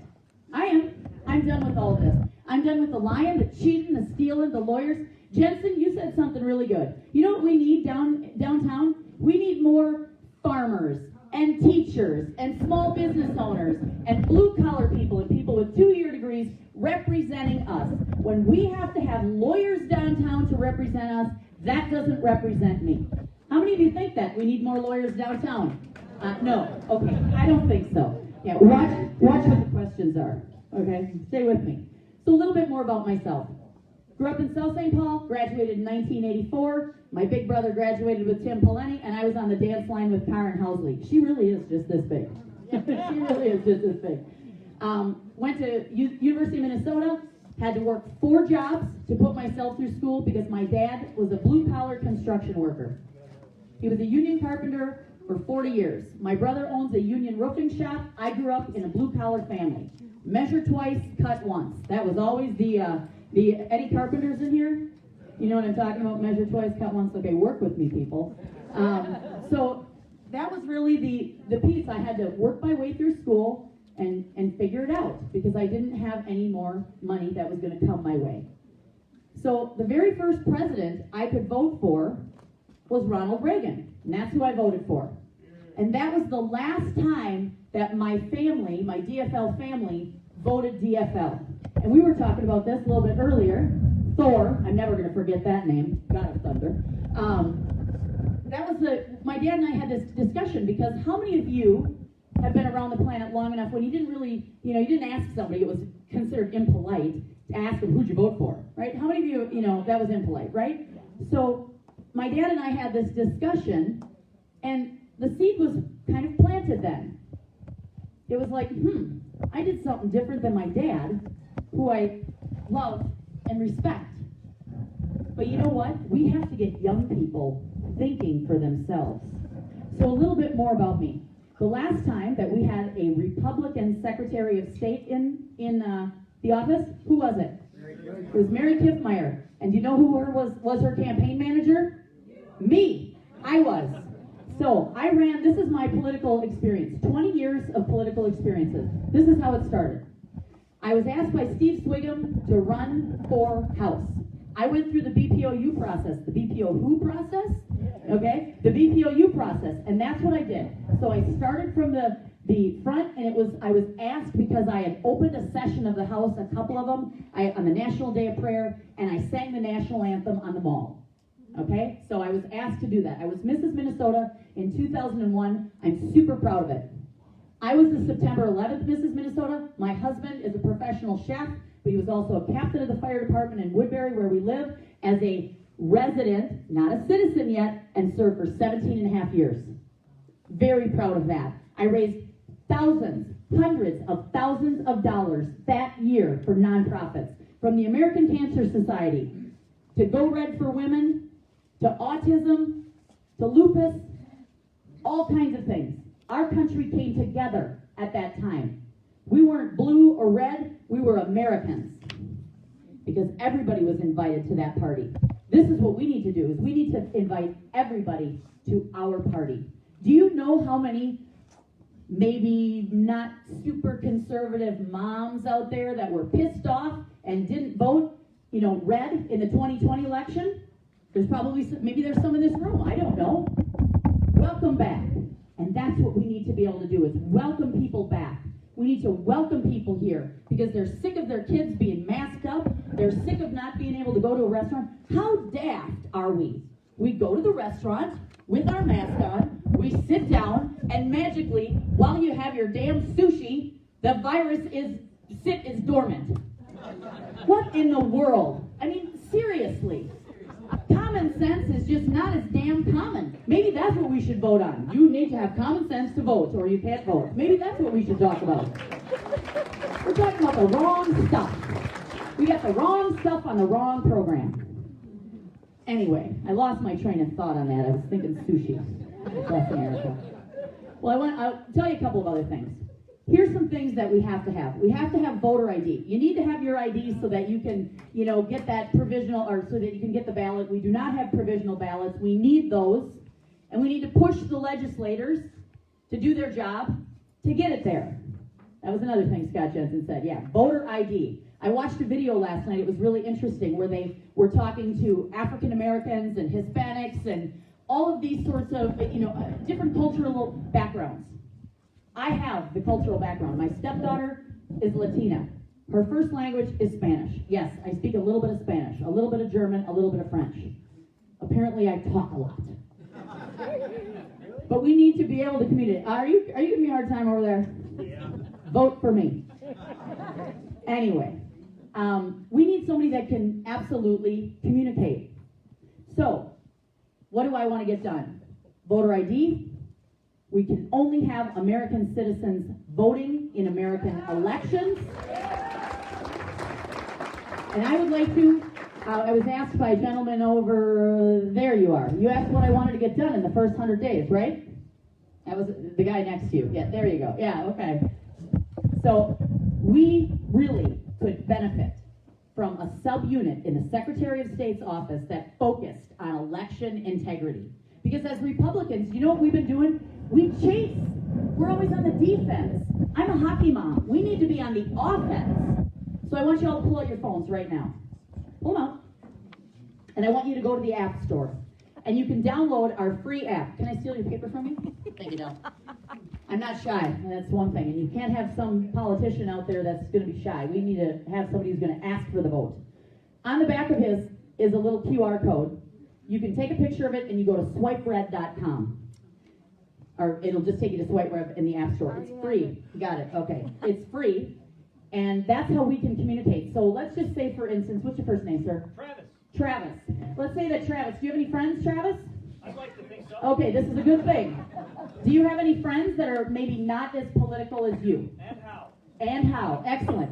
So what Travis can do is Travis could actually be on SwipeRed and say, hey, Kelly's going to be in, up at XYZ coffee shop up in Ely. He could be talking to his hunting buddy or fishing buddy and say she's going to be up there, and that's how we can get the message out. What we're going to do is stretch a dime into a dollar, because we're going to need to do that.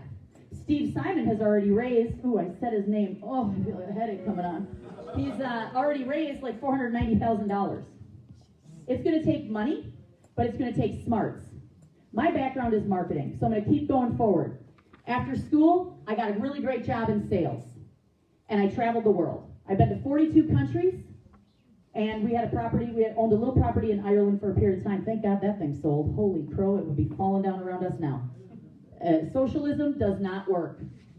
Ever. Ever.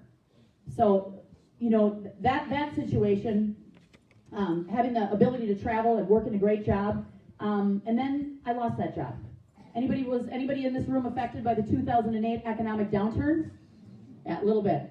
So I had my small business. I've had my business for 31 years. I'm a speaker, an author, and a business consultant. I help small businesses make more money. That's what I do. Small business owners should be doing the business of the business, and we help them make more money.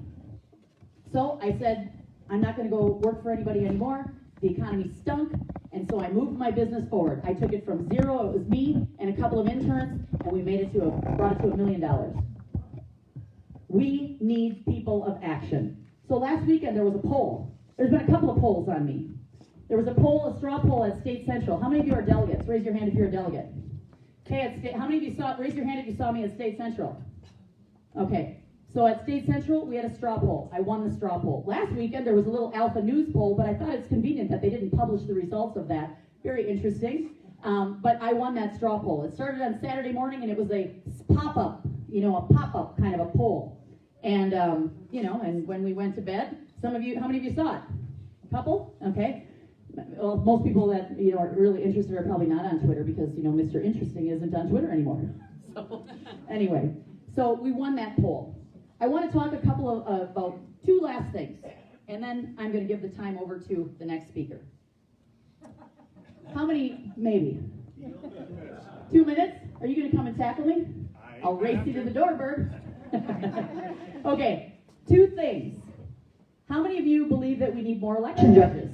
Yeah. Absolutely, we do. You can go to our website, you can sign up to be an election judge. You can also go and get on the ballot boards. But do you know how difficult it is to get on the ballot board? You gotta go through like about 14 different steps to do it. That's what I don't like about our system. When you confuse them, you'll lose them. And that's exactly what the DFL wants to do. Confuse them and lose them. And then tell me, trust me, I'll help you. I wouldn't trust one of them as far as I could throw them. There's a difference. In Minnesota, we do not have poll watchers. How many of you are shocked? We have something called poll challengers. It's right in the Secretary of State's office. There's a very big difference between a poll watcher and a poll challenger. Y'all know that? A poll watcher, no. The only action a challenger may take is to contest a voter's eligibility, if and only if they have personal knowledge of that voter's ineligibility. Minnesota law does not authorize poll watchers did you hear that? Minnesota does not authorize poll watchers. So when you say you want your poll watchers back, call your legislators and tell them we want them back. And the last thing is that I want you to know, I think Secretary of State's office has nothing to do with making laws. Our Secretary of State would like to think he does. He spent 10 years in the legislature, and he worked on the elections committees. And now he spent nearly 8 years, and I think 18 years on your tax dollars, mixing it up is enough. So, for those of you that like targets, this has nothing to do, but some of the guys in the back like the guns. I am a permit to carry. I'm a pretty good shot. Might challenge you to a shot, so if you want some of the gun targets, come and get them. I'm Kelly Johnnerburn. I'm running to be your next Secretary of State. If you have questions, I will happily answer them, and I promise you, if I don't know the answer, I'm not going to try to dazzle you with some BS answer. I'm going to go out and find the answer, because a politician, somebody that is asking for your vote, that has all the answers, I wouldn't trust them either. Thank you.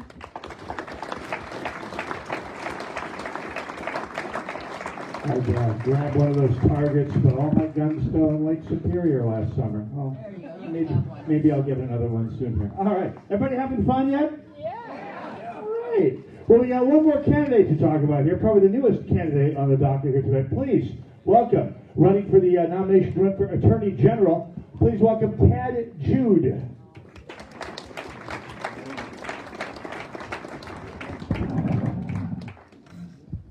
Thank you for being here tonight, and I'd like to introduce my wife, Jacqueline. Putting up with our campaign. We start on Monday, so we have no printed literature out there, no printed signs. Wait till next week.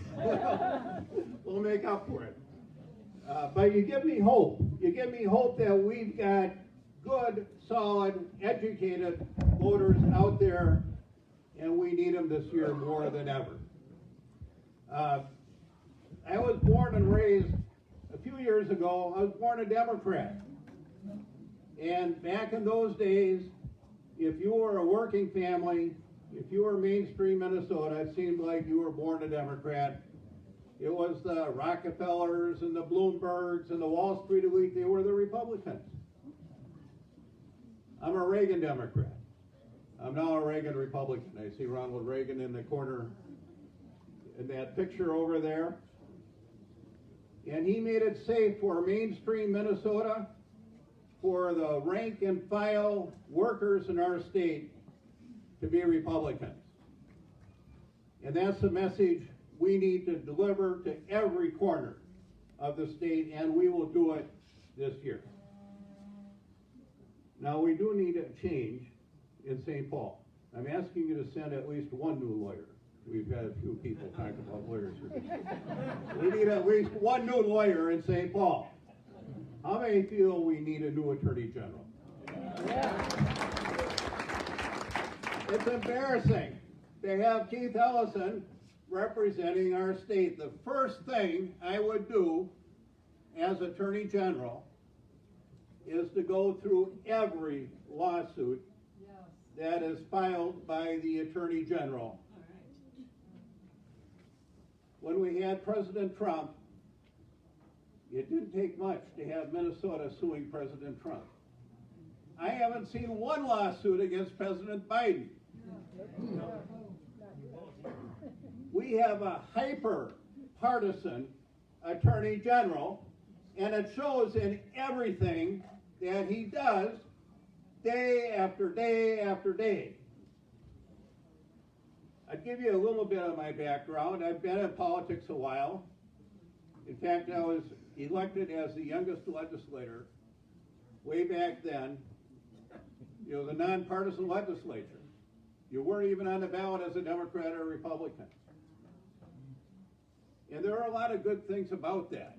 I mean, people came to a consensus about the way forward that we could go. After that, I was on the Hennepin County Board and served a few years. I met a few people who had been constituents here. I fought for lower taxes in Hennepin County, which isn't very possible with the constituency we've got.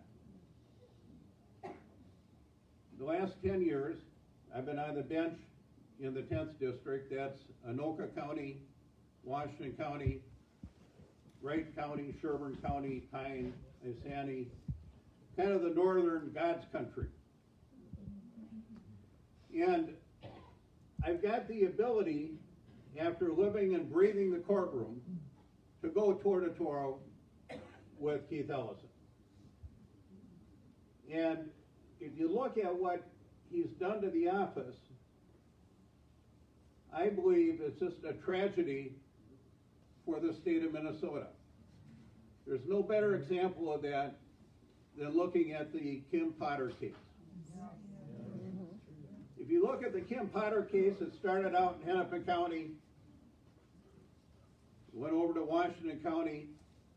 I watched it closely there. We had an experienced and respected prosecutor, Imran Ali, assigned to the case. He charged it out of second-degree manslaughter. That's what he felt the facts were. There were protesters. There were attorneys saying, well, we need higher charges. We can get a better settlement from the city of Brooklyn Center. Somehow that case went back to Hennepin County, went up to the Attorney General's office. It is troubling all the way through. I think you not only had the families of the victims of Kim Potter, you've got the system of justice that's a victim in that case. But it doesn't stop there. Our Attorney General is the chief law enforcement officer of the state. Our chief law enforcement officer of the state is asking to defund the police. We have a crime problem. We have a carjacking problem. We have a problem with catalytic converters being taken. We have a problem with armed robberies. And our chief law enforcement officer in the state is discouraging new recruits. He's discouraging people staying on police forces.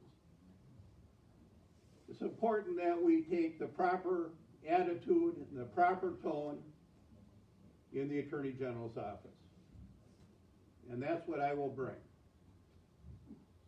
I'll get rid of special interests like Michael Bloomberg funding positions in our Attorney General's office. That doesn't represent you, it doesn't represent me. It shouldn't represent any citizen in this state to have special interests funding people in our state government that have that authority.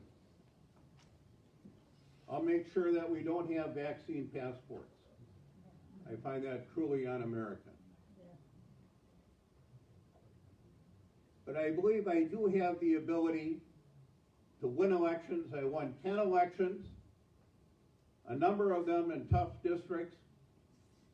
We need to bring back everybody in the mainstream.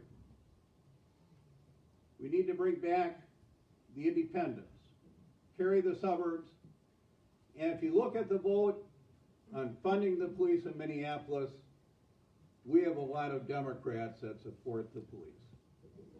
With that, I would encourage you to support my candidacy. We're going to go forward more than anything else, we're going to take back the Attorney General's office after 55 years. Thank you very much.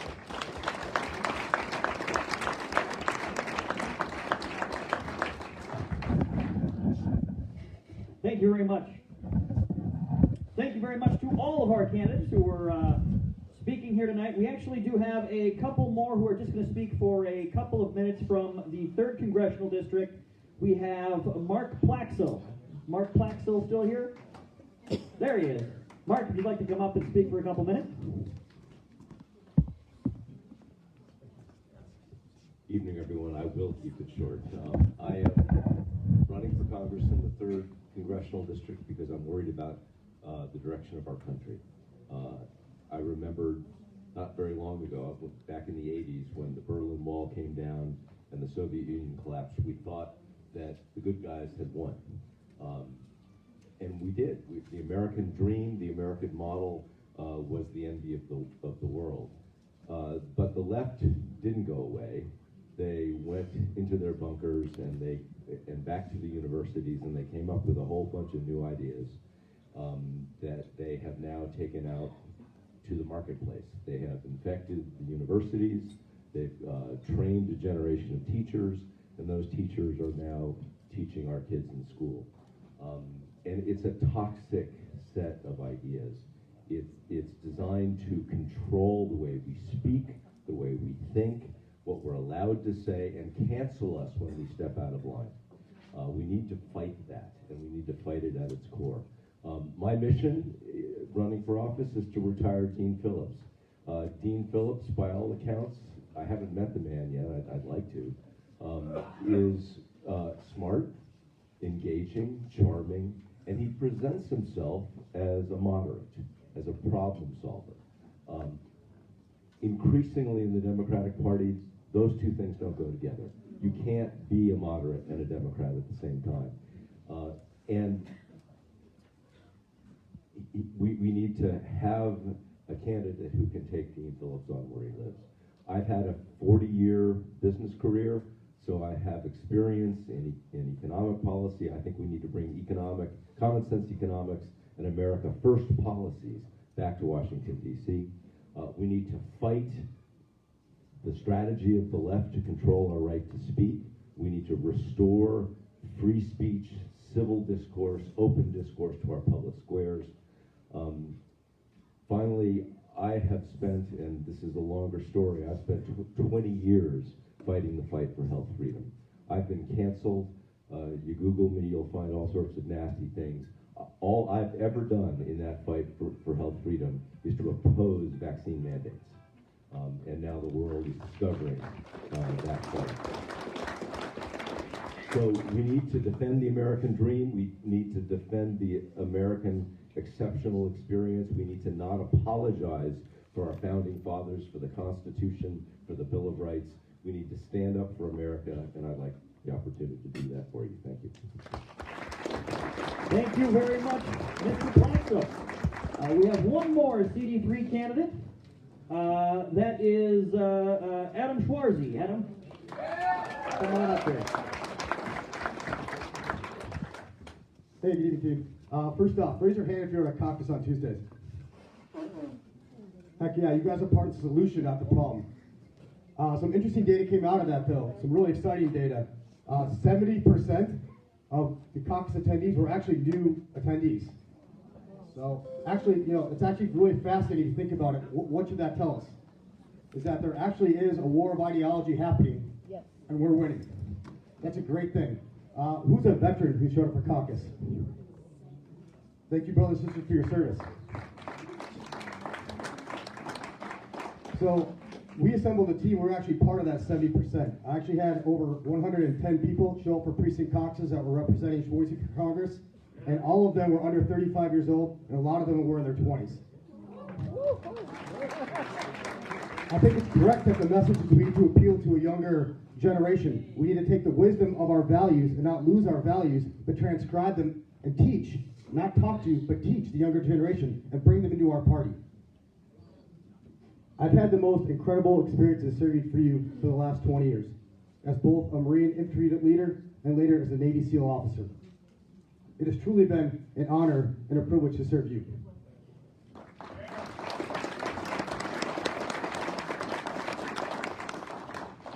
In total, I've served in over 70 countries, so trust me when I tell you that we live in the most amazing place on earth. America's always been the beacon and hope of freedom. Today, this day, the world still looks to our nation for strength and refuge from evil.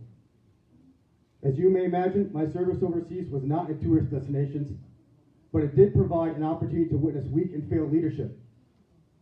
I saw it in the destitution of families in Africa, corruption and violence in the deserts of the Middle East, and I've witnessed the rise of communist China throughout Asia. After serving our nation my entire adult life, I see the country that I love, the country that my brothers and sisters have fought for, have been willing to die for, slide in the same familiar weaknesses that I experienced abroad. Our home state of Minnesota, where I was born and raised, experienced its own vibrant cities burned to the ground firsthand. Business in the 3rd District were forced to be shuttered and closed permanently, while the cost of food and energy has skyrocketed. These leadership failures have forced our family, our friends, and our neighbors into undesirable predicaments in their everyday lives. This is all happening while Dean Phillips, Ilhan Omar, and President Biden remain silently complicit at best while actively supporting failed policies at worst. I stand here this evening because I'm informed by my personal experiences of where we are headed if we continue down this path. It's the dismantling of America. The difference between Dean Phillips and I is I know that our strength does not come from the politicians in Washington. Our strength comes from you.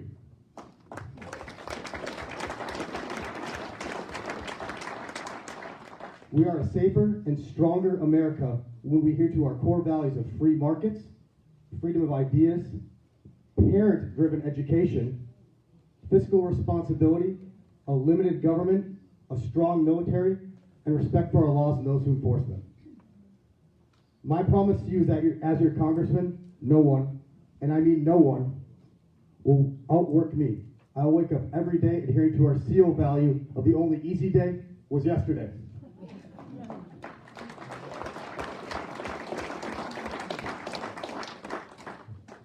I won't look to Nancy Pelosi for strength. I will look to you as we work together to make America and Congress stronger again. My values come from my foundation, the son of wonderful parents who adopted me at the age of 6 months old and raised right in the third. I grew up playing hockey and going to school in Bloomington, where I was brought up in a culture that values commitment, hard work, and community. I learned to respect others and carry with me common sense ideals. After 9/11, I took my Midwestern work ethic and values to serve our country. I will take those same values with me to DC to work for you. To change not only policy, but culture. We cannot continue down this path of socialism where someone in DC tells Americans what we can and can't do, but big government can.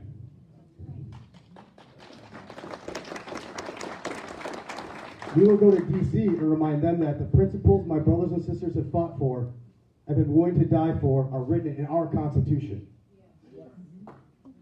I spent my most of the election days abroad fighting for your freedoms in every climate and place, as the Marines would say. I never thought about being a politician, frankly. In my house, being a politician is kind of gross. Because I watched President Biden and Dean Phillips strip our freedoms, fail to protect our borders, demonstrate complete incompetence in withdrawal from Afghanistan, erode our communities by defunding the police, rob parents control their children's education and therefore their futures, I felt that I need to join you in this fight. I can and I will be Congressman Phillips, who votes 90% with Omar Ilhan and 98% with Nancy Pelosi. Together we can make America stronger by pushing back on the threats that were once beyond our nation's border, but are now here with us today. This is now my no-fail mission, and I ask for your support to be your next congressman. I'll work every day to bring common sense leadership back to Washington and restore our constitutional rights at home, while simultaneously restoring America's international standing as a beacon of hope and freedom throughout the free world. Thank you once again for allowing me to speak here tonight. I'm Adam Schwarzy. I'm running to be the 3rd Congressional District, Minnesota. I'd like you on my team as we build a stronger America. Thank you. God bless. Have a good night.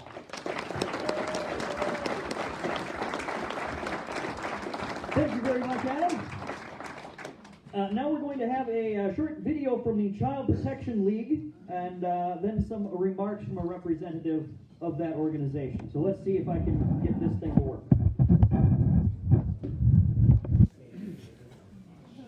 Is Minnesota becoming a catch-and-release state? Nobody can anybody hear that?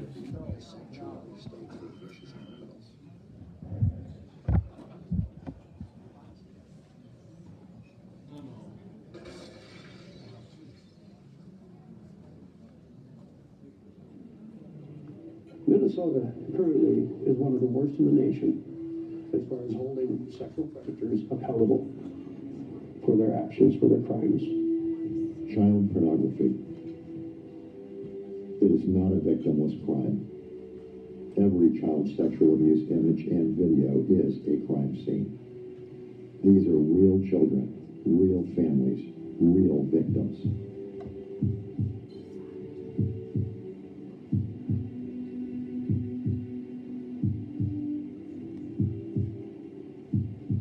She's a completely different person.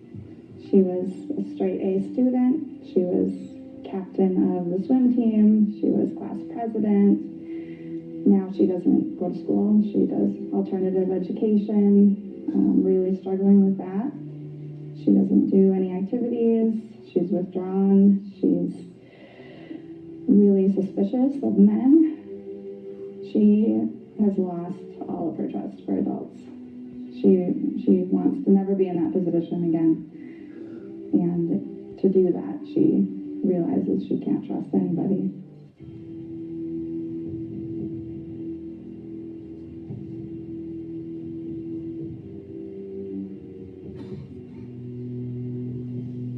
When you have to look at that day in and day out, what's happening from a 12-month-old child on up to, well, once they reach puberty, it's amazing what's going on out there, and nothing's getting done.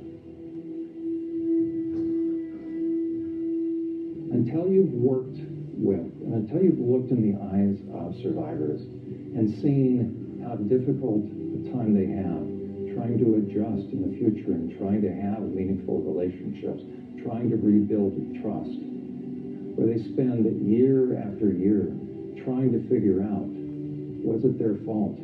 Was it something about them? Then you'll understand why we need to have our sympathies toward the survivors, not the predators.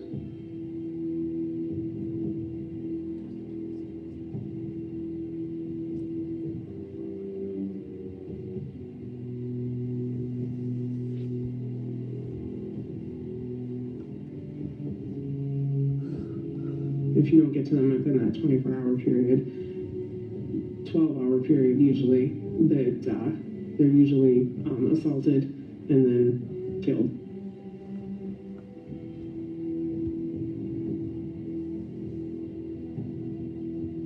My bill, House Bill 229, which is part of Protect Minnesota Kids Act, will take these predators off the street. Minnesotans will not stand for this anymore. We will not allow our children to be victimized continuously like it has been, like it's been allowed in the past. It's got to stop. So our citizens need to stand up. We need help. We need their voices to be loud and clear. Put these laws, put the laws that are the legislation that's contained in the Protect Minnesota Kids Act, put these in the law. And then we can start to work from there, because there's a lot more work to do to protect our children.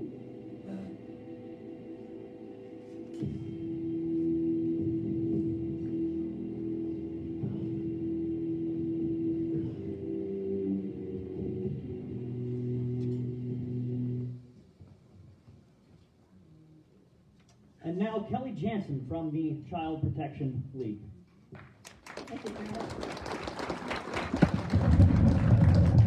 How many of you have already seen the full version, the 25 minutes version? 12 of you? Thank you. Thank you, Adam. So what I need you to do, I'm Kelly Jansen of the Child Protection League. I need you to go home and watch the full 25-minute version. It's on cplaction.com/shattered. And then what I need you to do is share it with everybody you know on social media, email, in any way that you can. And then I need you to contact the governor and tell him this is unacceptable, that 90% of these predators are getting probation. That's ridiculous, since most of them are hands-on abusing little children. And then I also need you to contact your state legislators.